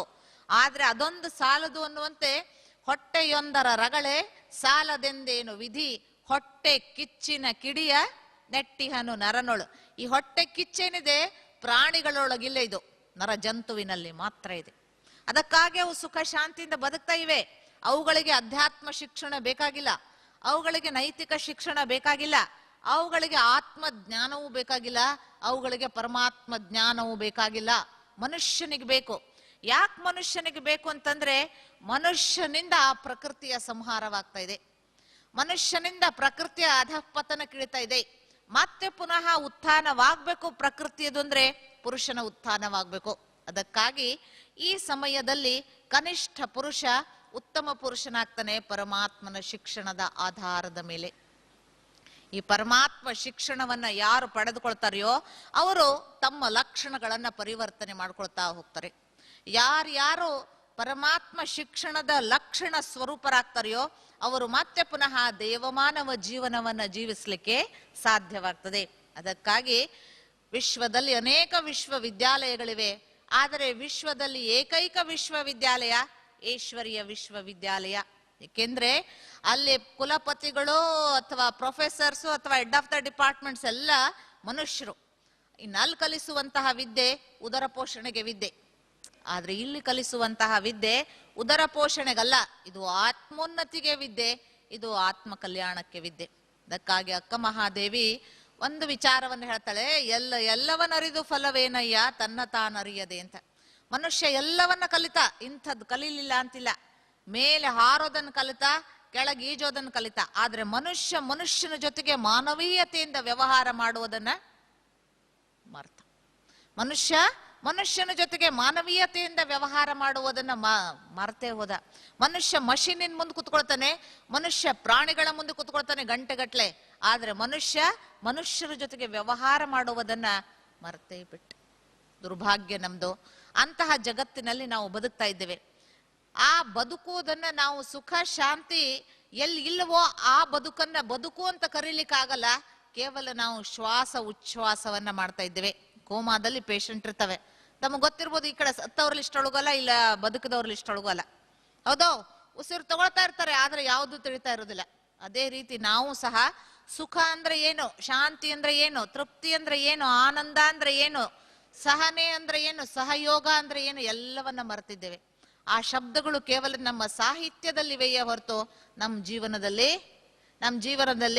ಇಲ್ಲ. ಅದಕ್ಕಾಗಿ ಜೀವನ ನಮಗೊಂದು ಹೊರೆಯಾಗಿದೆ. ಯಾವಾಗಪ್ಪ ಕಣ್ಣು ಮುಚ್ಚುತ್ತೇವೆ ಅಂತ ನಾವು ಒಂದೊಂದು ಸರ್ತಿ ಅನ್ಕೊಳ್ತೇವೆ, ಇನ್ನು ನಮ್ಮ ಬಗ್ಗೆ ಬೇರೆಯವರು ಅನ್ಕೊಳ್ತಿರ್ತಾರೆ. ಇದು ದುರ್ಭಾಗ್ಯ. ಏಕೆಂದ್ರೆ ಪ್ರತಿಯೊಬ್ಬನು ಸಹ ಈ ಯುಗದಲ್ಲಿ, ಈ ಕಲಹದ ಯುಗದಲ್ಲಿ, ಈ ಕ್ಲೇಶದ ಯುಗದಲ್ಲಿ ಖಂಡಿತವಾಗಿಯೂ ದುಃಖವನ್ನ ಅನುಭವ ಮಾಡ್ತಾ ಇದ್ದಾನೆ. 4 ಪ್ರಕಾರದ ದುಃಖವನ್ನು ಅನುಭವ ಮಾಡುವಂತಹ ಜನರಿದ್ದಾರೆ ಪ್ರಪಂಚದಲ್ಲಿ. ಮೊದಲನೆಯ ಕೆಟಗರಿಯಲ್ಲಿ ಬರುವಂತಹವರು ತಮ್ಮ ದುಃಖದಿಂದ ದುಃಖಿಗಳಾದವರು. ತಮ್ಮದೇ ನೋವು, ತಮ್ಮದೇ ದುಃಖ, ತಮ್ಮದೇ ತುಮಲ, ತಮ್ಮದೇ ತಾಪತ್ರಯಗಳ ಸುಳಿಯಲ್ಲಿ ಸಿಕ್ಕಂತಹ ಜನರು ಮೊದಲನೆಯ ಪ್ರಕಾರದವರು. ಅವರು ಆ ದುಃಖದಲ್ಲೇ ಅವರು ಸಂತಪ್ತರಾಗಿದ್ದಾರೆ. ಆ ಸುಖದ ಅನುಭವವನ್ನು ಅವರಿಗೆ ಮಾಡ್ಲಿಕ್ಕೆ ಆಗ್ತಾ ಇಲ್ಲ. ಎರಡನೆಯ ಪ್ರಕಾರದ ಜನ ಬೇರೆಯವರ ದುಃಖದಿಂದ ದುಃಖಿಗಳು. ಅವ್ರ ಹೆಂಡ್ರಿಗೆ ದುಃಖನೋ, ಅವ್ರ ಗಂಡ್ರಿಗೆ ದುಃಖನೋ, ಅವ್ರ ಮಕ್ಕಳಿಗೆ ದುಃಖನೋ, ಅವ್ರ ಅತ್ತೆ ಸೊಸೆಂದ್ರಿಗೆ ದುಃಖನೋ, ಇನ್ನು ಯಾರ್ಯಾರಿಗೋ ಮಕ್ಕಳಿಗೋ ತಾಪತ್ರಯದಲ್ಲಿ ಅವ್ರು ಸಿಕ್ಕೊಂಡಿದ್ದಾರೆ, ಅದರಿಂದ ಅವರಿಗೆ ದುಃಖ. ಇದು ಎರಡನೆಯ ಪ್ರಕಾರದ ಜನ. ಇನ್ನು ಮೂರನೆಯ ಪ್ರಕಾರದ ಜನರಿದ್ದಾರೆ, ಬೇರೆಯವರ ಸುಖದಿಂದ ಇವರಿಗೆ ದುಃಖ. ಬೇರೆಯವರಿಗೆ ಸುಖ ಇದೆ ಅಂತ ಇವರಿಗೆ ದುಃಖ ಹೊರತು ಇವರಿಗೆ ಪರ್ಸನಲ್ ಏನ್ ದುಃಖ ಇಲ್ಲ. ಅವರು ಸುಖವಾಗಿದ್ದಾರಲ್ಲ, ಅವ್ರು ಯಾವಾಗ ದುಃಖಿಗಳಾಗ್ತಾರೆ, ಅವರಿಗೆ ದುಃಖ ಕೊಟ್ಟು ನಾವು ಸುಖವಾಗಿರೋಣ ಅಂತ ಅಲ್ಲಿವರೆಗೂ ದುಃಖದಲ್ಲಿರುವಂತಹವರು ಮೂರನೆಯ ಪ್ರಕಾರದ ಜನ. ಇನ್ನು 4ನೆಯ ಪ್ರಕಾರದ ಜನರಿದ್ದಾರೆ, ಅವ್ರಿಗೆ ಕಾರಣನೇ ಇಲ್ಲ ದುಃಖಕ್ಕೆ, ಆದ್ರೂ ದುಃಖವನ್ನು ಅನುಭವ ಮಾಡ್ತಾನೆ ಇದ್ದಾರೆ. ಯಾಕೆಂದ್ರೆ ಸುಖ ಅಂದ್ರೆ ಏನು ಅಂತ ಗೊತ್ತಿಲ್ಲ, ಅದಕ್ಕಾಗಿ ದುಃಖದ ಅನುಭವವನ್ನು ಮಾಡ್ತಾ ಇದ್ದಾರೆ. ಈ 4 ಪ್ರಕಾರದ ಜನರಿದ್ದಾರೆ. ಇದಕ್ಕೆ ಕಾರಣ ಹೊರ ಜಗತ್ತಲ್ಲ, ಇದಕ್ಕೆ ಕಾರಣ ತನ್ನೊಳಗಿನ ಜಗತ್ತು. ಯಾವಾಗ ಮನುಷ್ಯ ತನ್ನೊಳಗಿನ ಜಗತ್ತನ್ನ ನೋಡ್ಲಿಕ್ಕೆ ಪ್ರಯತ್ನ ಪಡ್ತಾನೆಯೋ, ತನ್ನೊಳಗಿನ ಜಗತ್ತನ್ನ ಸ್ವೀಕಾರ ಮಾಡಲಿಕ್ಕೆ ಅವನು ಶಕ್ತನಾಗ್ತಾನೆಯೋ, ಸ್ವೀಕಾರ ಮಾಡಿದ ನಂತರ ಅಲ್ಲಿ ಪರಿವರ್ತನೆಯನ್ನ ತಂದ್ಕೊಳ್ಳಿಕ್ಕೆ ಯಾವಾಗ ಸಾಧನೆಯನ್ನ ಮಾಡ್ತಾನೆಯೋ ಅಂತಹ ವ್ಯಕ್ತಿ ಜೀವನದಲ್ಲಿ ವಿಜಯಶಾಲಿಯಾಗ್ತಾನೆ. ಆ ಶಿಕ್ಷಣವನ್ನ ಇಲ್ಲಿ ಸ್ವಯಂ ಈಶ್ವರನೇ ಶಿಕ್ಷಕನಾಗಿ ಕೊಡ್ತಾನೆ. ಅದಕ್ಕಾಗಿ ಈ ವಿಶ್ವವಿದ್ಯಾಲಯವನ್ನ ಈಶ್ವರೀಯ ವಿಶ್ವವಿದ್ಯಾಲಯ ಅಂತ ಕರೆಯಲಾಗ್ತದೆ. ಭಾರತ ಅಂತಂದ್ರೆ ದೇಶದ ಹೆಸರು, ಭಾರತಿ ಅಂದ್ರೆ ಒಂದು ಹೆಣ್ಮಗಳ ಹೆಸರು, ಭಾರತೀಯ ಅಂದ್ರೆ ಭಾರತದವನು ಅಂತ ಅರ್ಥ. ಅದೇ ರೀತಿ ಈಶ್ವರ ಅಂದ್ರೆ ಒಡೆಯ, ಮಾಲೀಕ ಅಂತ ಅರ್ಥ. ಈಶ್ವರಿ ಅಂತಂದ್ರೆ ಶಿವನ ಹೆಂಡತಿನೋ ಅಥವಾ ಒಂದು ಹೆಣ್ಮಗಳ ಹೆಸರು. ಈಶ್ವರ, ಈಶ್ವರಿ, ಈಶ್ವರೀಯ ಅಂದ್ರೆ ಈಶ್ವರನ, ಸ್ವಯಂ ಈಶ್ವರನೇ ಶಿಕ್ಷಣವನ್ನ ಕೊಡುವಂತಹ ಸಂಸ್ಥೆ ಇದು. ತಮಗೆಲ್ಲರಿಗೂ ತಿಳಿದಂತೆ ಯಾವಾಗ ಧರ್ಮದ ಗ್ಲಾನಿ ಆಗ್ತದೆಯೋ ಆ ಸಮಯದಲ್ಲಿ ಸಜ್ಜನರ ರಕ್ಷಣೆಗಾಗಿ, ದುರ್ಜನರ ನಾಶಕ್ಕಾಗಿ, ಸತ್ಯ ಧರ್ಮದ ಸ್ಥಾಪನೆಗಾಗಿ ಖಂಡಿತವಾಗಿಯೂ ಪರಮಾತ್ಮನ ಅವತರಣೆ ಈ ಭೂಮಿಯಲ್ಲಿ ಆಗ್ತದೆ. ಅದಕ್ಕಾಗಿ ನಾವು ವಿಶೇಷವಾಗಿ ನಮ್ಮ ರಾಷ್ಟ್ರಗೀತೆಯಲ್ಲಿ ಒಂದು ಸತ್ಯವನ್ನ ಗೊತ್ತಾಗದೆಯೋ ಖಂಡಿತವಾಗಿ ಹೇಳ್ತೇವೆ. ಅದೇನು ಅಂತಂದ್ರೆ ಜನ ಗಣ ಮನ ಅಧಿನಾಯಕ ಜಯ ಹೇ ಅಂತ. ಅವನು ಜನಗಣಕ್ಕೆ ಅಧಿನಾಯಕನಲ್ಲ, ಜನಗಣದ ಮನಸ್ಸಿಗವನು ಅಧಿನಾಯಕ. ಅವನಿಗೆ ನಾವು ಜಯ ಹೇ ಅಂತೀವಿ. ಯಾಕೆ ಜಯ ಹೇ ಅಂತೀವಿ ಅಂದ್ರೆ ಭಾರತ ಭಾಗ್ಯ ವಿಧಾತ. ಅವನು ಲಂಡನ್ ಭಾಗ್ಯ ವಿಧಾತನಲ್ಲ, ಅವನು ಜಪಾನ್ ಭಾಗ್ಯ ವಿಧಾತನಲ್ಲ, ಅವನು ಅಮೆರಿಕಾದ ಭಾಗ್ಯ ವಿಧಾತನೂ ಅಲ್ಲ, ಅವನು ಭಾರತದ ಭಾಗ್ಯ ವಿಧಾತ. ಇದೇ ಭಾರತ ಭೂಮಿಯನ್ನ, ಇದೇ ದೇವ ಭೂಮಿಯನ್ನ, ಇದೇ ತಪಸ್ವಿಗಳ ಭೂಮಿಯನ್ನ ಮತ್ತೆ ಪುನಃ ಸ್ವರ್ಗವನ್ನಾಗಿ ಅವನು ಮಾಡ್ತಾನೆ. ಅದಕ್ಕಾಗಿ ನಮ್ಗೆ ಗೊತ್ತಿಲ್ಲದೆ ಈ ಸತ್ಯವನ್ನ ನಾವು ಸ್ವೀಕಾರ ಮಾಡ್ತೇವೆ, ನಮ್ಮ ಮಕ್ಕಳಿಗೆ ನಮ್ಮ ಶಾಲೆಯಲ್ಲಿ ಕಲಿಸಿಕೊಡ್ತೇವೆ. ಯಾವ ರೀತಿ ಈ ಭಾರತ ಭೂಮಿಯನ್ನ ಸ್ವರ್ಗ ಭೂಮಿಯನ್ನಾಗಿ ಮಾಡ್ತಾನೆ, ದೇವ ಭೂಮಿಯನ್ನಾಗಿ ಮಾಡ್ತಾನೆ, ಪುಣ್ಯ ಭೂಮಿಯನ್ನಾಗಿ ಮಾಡ್ತಾನೆ ಅನ್ನುವ ಶಿಕ್ಷಣ ತಮ್ಗಳಿಗೆಲ್ಲರಿಗೂ ಗೊತ್ತಾಗ್ತದೆ. ಅದು ಒಂದಿನಕ್ಕೆ ಗೊತ್ತಾಗಲ್ಲ, ಯಾಕೆಂದ್ರೆ 68 ವರ್ಷಗಳಿಂದ ಈ ಶಿಕ್ಷಣವನ್ನ ಇಲ್ಲಿಯ ಸಹೋದರ ಸಹೋದರಿಯರು ಪಡಿತಾ ಇದ್ದಾರೆ. ತಮ್ಮ ತಮ್ಮ ಕೆಪಾಸಿಟಿಗೆ ಅನುಸಾರವಾಗಿ, ತಮ್ಮ ಯೋಗ್ಯತೆಗೆ ಅನುಸಾರವಾಗಿ ಅದನ್ನ ಜೀವನದಲ್ಲಿ ತಂದ್ಕೊಳ್ಳಿಕ್ಕೆ ಸಾಧನೆಯನ್ನ ಮಾಡ್ತಾ ಇದ್ದಾರೆ. ಇನ್ನ ಮುಂದುವರಿಸಿ ನಮ್ಮ ರಾಷ್ಟ್ರಗೀತೆಯಲ್ಲಿ ಕೊನೆಯ ಸಾಲಿನಲ್ಲಿ ಬರ್ತದೆ, ಯಾಕಾಗಿ ನಾವು ಆ ಅಧಿನಾಯಕನಿಗೆ, ಏಕೆಂದ್ರೆ ಕಾಂಗ್ರೆಸ್ ಇದೆ, ಬಿಜೆಪಿ ಇದೆ, ಇನ್ನೇನೇನೋ ಪಕ್ಷಗಳಿವೆ, ಹಿಂದೂಗಳಿದ್ದಾರೆ, ಮುಸ್ಲಿಮರಿದ್ದಾರೆ, ಕ್ರಿಶ್ಚಿಯನ್ರಿದ್ದಾರೆ, ಇವರು ಒಂದು ಗ್ರೂಪ್ ನಲ್ಲಿದ್ದಾರೆ. ಆದ್ರೆ ಈ ಎಲ್ಲಾ ಗ್ರೂಪ್ಗಳಿಗೆ ನಾಯಕನವನು, ನಾಯಕರಿಗೆ ನಾಯಕನು ಅವನ ಅಧಿನಾಯಕ. ಅವನಿಗೆ ನಾವು ಜಯ ಹೇ ಅಂತೀವಿ. ಯಾಕೆ ಜಯ ಹೇ ಅಂತೀವಿ ಅಂದ್ರೆ ಕೊನೆಯ ಸಾಲಿನಲ್ಲಿ ಅದರ ಅರ್ಥ ಇದೆ, ಜನ ಗಣ ಮಂಗಳದಾಯಕ ಜಯ ಹೇ. ಅವನು ಸಮಸ್ತ ಮಾನವ ಕೋಟಿಗೆ ಮಂಗಳವನ್ನ ಮಾಡುವಂತಹವನು. ಅದಕ್ಕಾಗಿ ನಾವು ಅವನಿಗೆ ಜಯ ಹೇ ಅಂತ ಸುಮ್ನೆ ಯಾರಿಗೂ ಶುಭ ಹಾರೈಕೆಗಳನ್ನು ಕೊಡಲ್ಲ. ಈ ಕಲಿಯುಗದಲ್ಲಿ ಉಪಕಾರ ಮಾಡ್ಕೊಳ್ತಾರೆ, ಅಪಕಾರಿಗಳಾಗ್ತಾರೆ, ಸಹಯೋಗವನ್ನ ತೆಗೆದುಕೊಳ್ತಾರೆ, ವಿಯೋಗಿಗಳಾಗ್ತಾರೆ. ಆದ್ರೆ ಪರಮಾತ್ಮನ ಸಹಯೋಗವನ್ನ ಪಡೆದಂತಹ ಸರ್ವ ಆತ್ಮರು ಸಹ ಅವನಿಗೆ ಖಂಡಿತವಾಗಿ ಮನದಳಲನ್ನ ಇಡ್ತಾರೆ, ಅವನಿಂದ ಶುಭ ಆಶೀರ್ವಾದಗಳನ್ನ ಪಡ್ಕೊಳ್ತಾರೆ, ತಮ್ಮ ಬೇಡಿಕೆಗಳನ್ನ ಅವನಲ್ಲಿ ಇಟ್ಟು ಅವರು ಅವುಗಳನ್ನ ಈಡೇರಿಸಿಕೊಳ್ತಾರೆ. ಅದಕ್ಕಾಗಿ ಯಾವ ವ್ಯಕ್ತಿ ಪರಮಾತ್ಮನಿಂದ ತನ್ನ ಮನೋಕಾಮನೆಗಳನ್ನ ಪೂರ್ಣ ಮಾಡ್ಕೊಳ್ತಾನೆಯೋ ಖಂಡಿತವಾಗಿ ಅವನು ಆಂತರ್ಯದಲ್ಲಿ ಅವನಿಗೆ ನಮನ ಮಾಡ್ತಾನೆ, ಅವನು ಮುಂದಾಗ್ತಾನೆ, ಅವನಿಗೆ ಹೇಳ್ತಾನೆ ತನ್ನ ಸಂಕಲ್ಪದ ಭಾಷೆಯಲ್ಲಿ, ಜನ ಗಣ ಮನ ಅಧಿನಾಯಕ ಜಯ ಹೇ ಭಾರತ ಭಾಗ್ಯ ವಿಧಾತ. ಕೊನೆಯ ಸಾಲಿನಲ್ಲಿ ಯಾಕೆ ಅಂತಂದ್ರೆ ಜನ ಗಣ ಮಂಗಳದಾಯಕ ಜಯ ಹೇ. ಜನಗಣಕ್ಕೆ ಮಂಗಳ ಮಾಡುವಂತಹವನೇ ನಿನಗೆ ಜಯವಾಗಲಿ, ನಿನಗೆ ಜಯವಾಗಲಿ, ನಿನಗೆ ಜಯವಾಗಲಿ ಅಂತಾನೆ. ಯಾರವನು ಜನಗಣಕ್ಕೆ, ಸಮಸ್ತ ಮಾನವ ಕೋಟಿಗೆ ಮಂಗಳವನ್ನ ಮಾಡುವಂತಹವನು ಯಾರು? ಯಾವ ಮನುಷ್ಯರಿಂದ ಸಾಧ್ಯವೇ? ಯಾವ ಮನುಷ್ಯರಿಂದ ಈ ಕಾರ್ಯ ಸಾಧ್ಯವೇ? ಯಾವುದಾದ್ರೂ ಮನುಷ್ಯರಿಂದ ಸಾಧ್ಯವೇ? ಖಂಡಿತವಾಗಿ ಸಾಧ್ಯ ಇಲ್ಲ. ಆ ಏಕೈಕ ಶಕ್ತಿಯಿಂದ ಮಾತ್ರ ಸಾಧ್ಯ. ಅವನನ್ನೇ ನಾವು ಸರ್ವೇಶ್ವರ ಅಂತ ಕರೆದ್ವಿ, ಅವನನ್ನೇ ನಾವು ಲೋಕೇಶ್ವರ ಅಂತ ಕರೆದ್ವಿ, ಅವನನ್ನೇ ನಾವು ವಿಶ್ವನಾಥ ಅಂತ ಕರೆದ್ವಿ, ಅವನನ್ನೇ ನಾವು ವಿಶ್ವ ರಕ್ಷಕ ಅಂತ ಕರೆದ್ವಿ, ಅವನನ್ನೇ ನಾವು ವಿಶ್ವ ಶಿಕ್ಷಕ ಅಂತ ಕರೆದ್ವಿ. ಅವನೇ ಸದ್ಗುರು. ಯಾಕೆ ಅಂತಂದ್ರೆ ಮಧ್ಯದಲ್ಲಿ ಮತ್ತೆ ಅದರ ವರ್ಣನೆ ಬರ್ತದೆ. ಏನ್ ವರ್ಣನೆ ಬರ್ತದೆ ಅಂದ್ರೆ, ಭಲೆ ರಾಜ್ಯದ ವರ್ಣನೆ ಇರ್ಬೋದು, ನದಿಗಳ ವರ್ಣನೆ ಇರ್ಬೋದು, ಭಾಷೆಗಳ ವರ್ಣನೆ ಇರ್ಬೋದು, ಬೆಟ್ಟಗುಡ್ಡಗಳ ವರ್ಣನೆ ಇರ್ಬೋದು. ಆದ್ರೆ ಮತ್ತು 3 ಲೈನು ಅತಿ ಇಂಪಾರ್ಟೆಂಟ್. ಏನು ಅಂದ್ರೆ, ತವ ಶುಭ ನಾಮೇ ಜಾಗೆ, ನಿನ್ನ ಶುಭ ನಾಮವನ್ನ ನಾನು ಹೇಳ್ತೇನೆ. ತವ ಶುಭ ಆಶಿಷ ಮಾಗೆ, ನಿನ್ನ ಶುಭ ಆಶೀರ್ವಾದಗಳನ್ನ ನಾನು ಬೇಡ್ತೇನೆ. ಗಾಹೆ ತವ ಜಯ ಗಾಥ, ನಿನ್ನ ಜಯ ಘೋಷವನ್ನ ನಾನು ಮಾಡ್ತೇನೆ, ನಿನ್ನ ಯಶೋಗಾನವನ್ನ ನಾನು ಮಾಡ್ತೇನೆ. ಮನುಷ್ಯರ ಜಯಘೋಷವನ್ನ, ಮನುಷ್ಯರ ಯಶೋಗಾನವನ್ನ ಮಾಡಿದ್ರೆ ಅಷ್ಟು ಸಮಯಕ್ಕೆ ಮಾತ್ರ ನಮಗೆ ಫಲ. ಸಾಯುವವರೆಗೆ ಅವರು ನಮಗೆ ಯಶಸ್ಸನ್ನು ಕೊಡ್ಲಿಕ್ಕೆ ಸಾಧ್ಯ ಇಲ್ಲ, ನಾವು ಅವರ ಜಯಘೋಷವನ್ನ ಮಾಡ್ಲಿಕ್ಕೆ ಸಾಧ್ಯವಿಲ್ಲ. ಇದು ಬರೆದಿಟ್ಟಂತಹ ಸತ್ಯ. ಈ ಸತ್ಯವನ್ನ ಯಾವ ಮನುಷ್ಯ ಸ್ವೀಕಾರ ಮಾಡ್ತಾನೆಯೋ ಅವನು ಖಂಡಿತವಾಗಿ ಜೀವನದಲ್ಲಿ ಯಶಸ್ಸನ್ನ ಪಡಿತಾನೆ. ಯಾಕೆಂದ್ರೆ ಜೀವನ ಅಂತಂದ್ರೆ ಅದು ಸುಲಭ ಸಾಧ್ಯವಾದಂಥದ್ದಲ್ಲ. ದೂರದಲ್ಲಿ ನೋಡುವಾಗ ಚಂದ, ಆದ್ರೆ ಯಾವಾಗ ಹೆಜ್ಜೆ ಇಡ್ಲಿಕ್ಕೆ ಪ್ರಾರಂಭ ಮಾಡ್ತೀವಿಯೋ ಆ ಪ್ರತಿಯೊಂದು ಹೆಜ್ಜೆ ಕೆಳಗಿರುವಂತಹ ಕಂದರಗಳು ಅಥವಾ ಮುಳ್ಳುಗಳನ್ನ ನಾವು ಎಕ್ಸೆಪ್ಟ್ ಮಾಡಲೇಬೇಕಾಗ್ತದೆ, ಸ್ವೀಕಾರ ಮಾಡಲೇಬೇಕಾಗ್ತದೆ. ಆ ಪ್ರತಿಯೊಂದು ಸಮಯದಲ್ಲಿಯೂ ಸಹ ಆಂತರ್ಯದಿಂದ ಅವನನ್ನ ನಾವು ಖಂಡಿತವಾಗಿ ಕರಿತೇವೆ, ಕೂಗ್ತೇವೆ. ಯಾಕೆಂತಂದ್ರೆ ಅನುಭಾವಿಗಳು ಒಂದು ಸತ್ಯವನ್ನ ಹೇಳ್ತಾರೆ, ದ್ರಾಕ್ಷಿ ರಸವೇನಲ್ಲ ಜೀವನದ ತಿರುಳಾರ್ಗಂ, ಇಕ್ಷು ದಂಡದ ಒಲು ಅದು ಕಷ್ಟ ಭೋಜನವು. ಇದೇನ್ ದ್ರಾಕ್ಷಿ ರಸವನ್ನು ತೆಗೆದಷ್ಟು ಸುಲಭ ಸಾಧ್ಯ ಅಲ್ಲ ಜೀವನ. ಈ ಜೀವನ ಕಬ್ಬಿನ ರಸವನ್ನ ತೆಗೆದಷ್ಟು ಕಷ್ಟ ಸಾಧ್ಯ.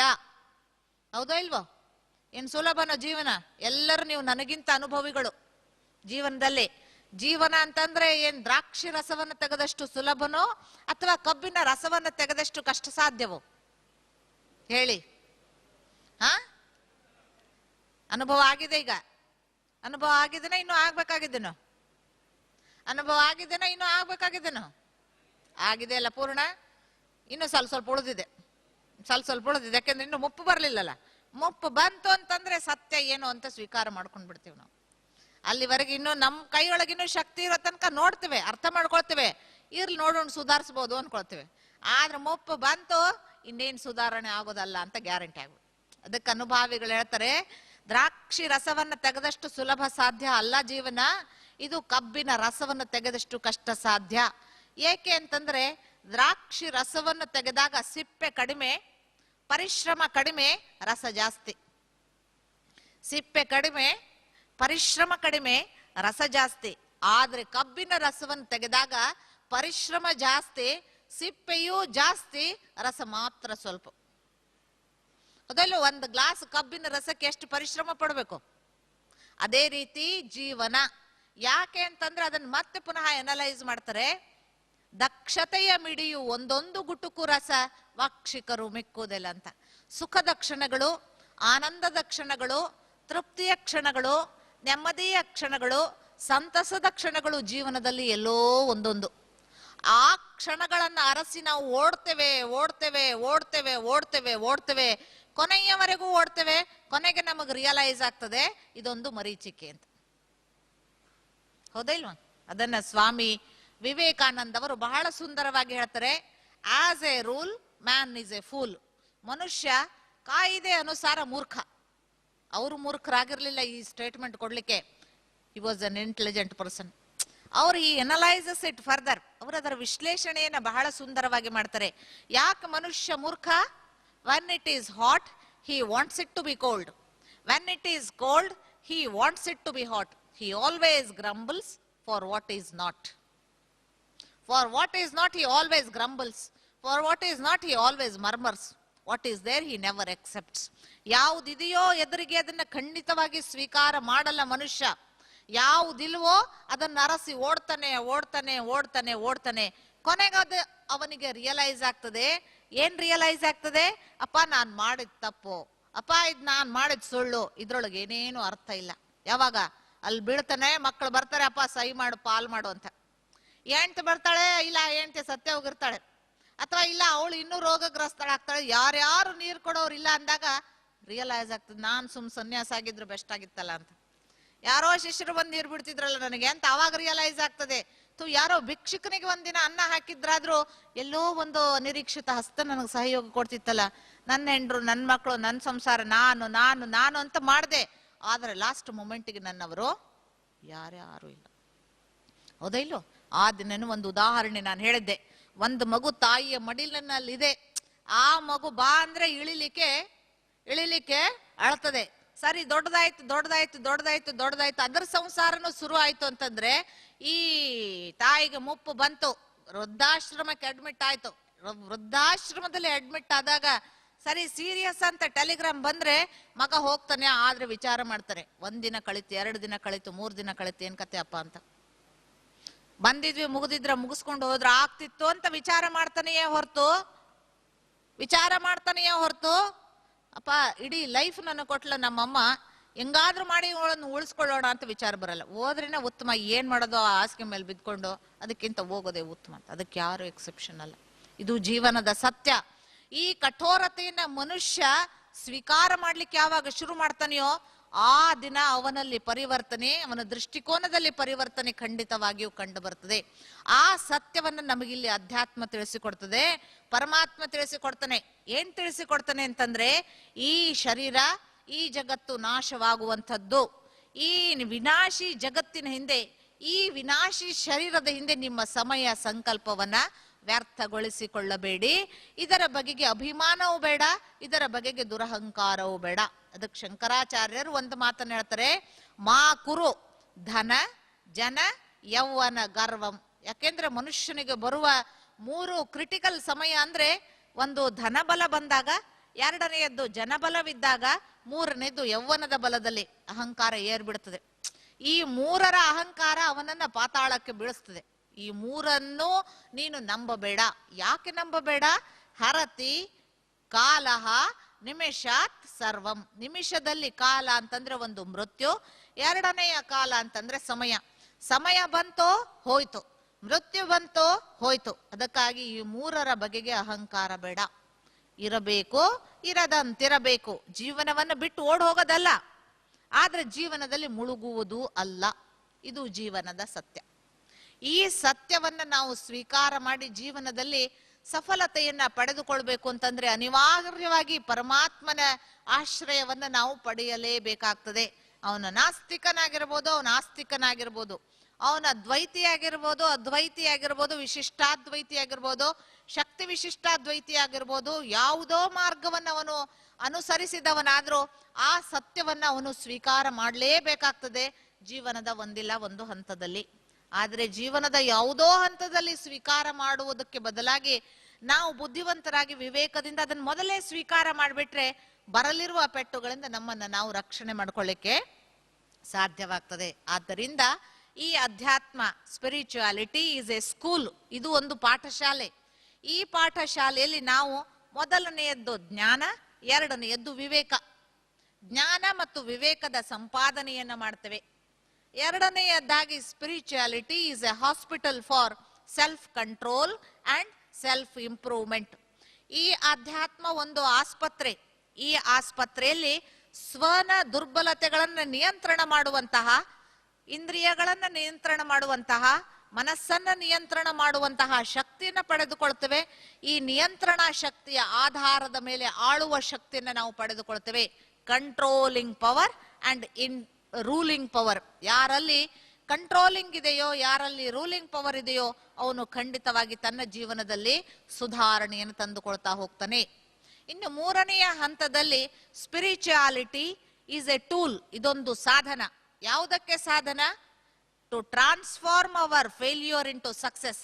ನಮ್ಮ ಸೋಲನ್ನ ಗೆಲುವಿನಲ್ಲಿ ಪರಿವರ್ತನೆ ಮಾಡುವಂತಹ ಸಾಧನ, ನಮ್ಮ ದುರ್ಬಲತೆಗಳನ್ನ ಸಶಕ್ತತೆಯಲ್ಲಿ ಪರಿವರ್ತನೆ ಮಾಡುವಂತಹ ಸಾಧನ. ಯಾವಾಗ ಈ ಸಾಧನವನ್ನ ನಮ್ಮ ಜೀವನದಲ್ಲಿ ಅಳವಡಿಸಿಕೊಳ್ತೇವೆಯೋ ಖಂಡಿತವಾಗಿಯೂ ಸಾಧನೆ ನಮ್ದು ಆರಂಭವಾಗ್ತದೆ. ಆದ್ದರಿಂದ ಈ ಪಟ್ಟಕ ಅಂದ್ರೆ ಪ್ರಿಸಮ್ ನಲ್ಲಿ ಯಾವಾಗ ಒಂದು ಸೂರ್ಯನ ಕಿರಣ ಬೀಳ್ತದೆಯೋ ಆ ಸೂರ್ಯನ ಕಿರಣ ಅಲ್ಲಿ ವಿಭಜನೆ ಆಗ್ತದೆ 7 ಬಣ್ಣಗಳಲ್ಲಿ. 7 ಬಣ್ಣಗಳಲ್ಲಿ ವಿಭಜನೆ ಆಗ್ತದೆ. ಅದೇ ರೀತಿ ಆಧ್ಯಾತ್ಮ ನಮ್ಮ ಜೀವನದ ಅವಿಭಾಜ್ಯ ಅಂಗವಾದಾಗ ಖಂಡಿತವಾಗಿಯೂ ನಮ್ಮ ಜೀವನ ಕಲರ್ಫುಲ್, ನಮ್ಮ ಜೀವನ ಇಸೆನ್ಸ್ಫುಲ್, ಸಾರಯುಕ್ತವಾಗ್ತದೆ, ನಮ್ಮ ಜೀವನ ಸಫಲತಾ ಸಂಪನ್ನವಾಗ್ತದೆ. ಯಾವಾಗ ಅಧ್ಯಾತ್ಮ ನಮ್ಮ ಜೀವನದ ಅವಿಭಾಜ್ಯ ಅಂಗವಾಗ್ತದೆಯೋ. ಮೊದಲನೆಯ ಬಣ್ಣ ದಟ್ ಆಫ್ ವರ್ಚೂಸ್, ಸದ್ಗುಣಗಳಿಂದ ನಮ್ಮ ಜೀವನ ಸಂಪನ್ನವಾಗ್ತದೆ. ಸದ್ಗುಣಗಳ ಭಾಷಣ ಮಾಡುವ ಅವಶ್ಯಕತೆ ಇಲ್ಲ, ಸದ್ಗುಣಗಳ ಬಗೆಗೆ ನಾವು ಸಾಹಿತ್ಯದ ರಚನೆಯನ್ನು ಮಾಡುವ ಅವಶ್ಯಕತೆ ಇಲ್ಲ. ಸದ್ಗುಣಗಳಿಂದ ಸಂಪನ್ನವಾಗಿರುವಂತಹ ಜೀವನ ಪದ್ಧತಿ ನಮ್ದಾಗ್ತದೆ. ಎರಡನೆಯ ಬಣ್ಣ ಹೋಲಿಸ್ಟಿಕ್ ಹೆಲ್ತ್, ಅಂದ್ರೆ ಸಂಪೂರ್ಣ ಸ್ವಾಸ್ಥ್ಯ. ಮನುಷ್ಯ ಆರೋಗ್ಯವಂತನಾಗಿದ್ದಾನೆ ಫಿಸಿಕಲಿ, ಆದ್ರೆ ಮಾನಸಿಕವಾಗಿ, ಬೌದ್ಧಿಕವಾಗಿ, ಭಾವನಾತ್ಮಕವಾಗಿ, ಆಧ್ಯಾತ್ಮಿಕವಾಗಿ ಅವನು ರೋಗಗ್ರಸ್ತನಾಗಿದ್ದಾನೆ. ಯಾವಾಗ ಮನುಷ್ಯ ಈ ಎಲ್ಲಾ ಮಟ್ಟಗಳಲ್ಲಿಯೂ ತನ್ನನ್ನ ತಾನು ಸಂಪನ್ನನನ್ನಾಗಿ, ಆರೋಗ್ಯವಂತನನ್ನಾಗಿ ಮಾಡ್ಕೊಳ್ತಾನೆಯೋ ಆಗ ಅವನ ಎರಡನೆಯ ಬಣ್ಣ ಜೀವನದಿಂದ ಹೊರಹೊಮ್ಮುವಂಥದ್ದು ಸಂಪೂರ್ಣ ಸ್ವಾಸ್ಥ್ಯದ ಬಣ್ಣ. ಇನ್ನು ಮೂರನೆಯದ್ದು ರಿಲ್ಯಾಕ್ಸೇಷನ್. ಮೂರನೆಯ ಬಣ್ಣ ರಿಲ್ಯಾಕ್ಸೇಷನ್. ಎಲ್ಲಾ ಕಡೆಗೆ ನೋಡಿದ್ರು ಒತ್ತಡ ಒತ್ತಡ ಒತ್ತಡ. 16 ಮತ್ತು 17ನೇ ಶತಮಾನವನ್ನ ಜ್ಞಾನದ ಯುಗ ಅಂತ ಕರೆಯಲಾಯಿತು. ಜ್ಞಾನ ಸಂಪನ್ನವಾಗಿರುವಂತಹ ಯುಗ, ಅಥವಾ ಅನೇಕ ಆವಿಷ್ಕಾರಗಳನ್ನ ಮಾಡಿದಂತಹ ಯುಗ, ಅಥವಾ ಸಂಶೋಧನೆಗಳನ್ನ ಮಾಡಿದಂತಹ ಯುಗ. 18ನೇ ಶತಮಾನವನ್ನ ಪ್ರಗತಿಯ ಯುಗ ಅಂತ ಕರೆಯಲಾಯಿತು. ಯಾವ್ಯಾವ ಸಂಶೋಧನೆಗಳು, ಆವಿಷ್ಕಾರಗಳು 16 ಮತ್ತು 17ನೇ ಶತಮಾನಗಳಲ್ಲಾದವೋ ಅವೆಲ್ಲವುಗಳ ಪ್ರಗತಿ ಆಯಿತು 18ನೇ ಶತಮಾನದಲ್ಲಿ. 19ನೇ ಶತಮಾನವನ್ನ an era of analysis and understanding ಅಂತ ಕರೆಯಲಾಯಿತು. ಯಾಕೆಂದ್ರೆ ಅವುಗಳ ವಿಶ್ಲೇಷಣೆ ಇನ್ನೂ ಹೆಚ್ಚೆಚ್ಚು ಆಗ್ತಾ ಹೋಯ್ತು. ಆದ್ರೆ 20ನೇ ಶತಮಾನವನ್ನ an era of tension, depression and frustration ಅಂತ ಕರೆಯಲಾಗ್ತದೆ. ಪ್ರತಿಯೊಬ್ಬನಿಗೂ ಒತ್ತಡ, ಪ್ರತಿಯೊಬ್ಬನಿಗೂ ಮಾನಸಿಕ ನೋವು, ಆ ಮಾನಸಿಕ ತುಮುಲ, ಅದಕ್ಕಾಗಿ ಶಕ್ತಿಹೀನನಾಗ್ತಾ ಇದ್ದಾನೆ ಮನುಷ್ಯ. ಅಲ್ಲಿ ಹೋಗಿ ದೇವಸ್ಥಾನದಲ್ಲಿ ಪ್ರಾರ್ಥನೆಯನ್ನ ಮಾಡ್ತಾನೆ, ಮಾನಸಿಕ ಶಕ್ತಿಯನ್ನ ಕೊಡುವಂತ. ಆದರೆ ಪ್ರಾರ್ಥನೆಯನ್ನ ಮಾಡುವುದರಿಂದ ಮಾನಸಿಕ ಶಕ್ತಿ ಖಂಡಿತವಾಗಿಯೂ ಬರಲ್ಲ.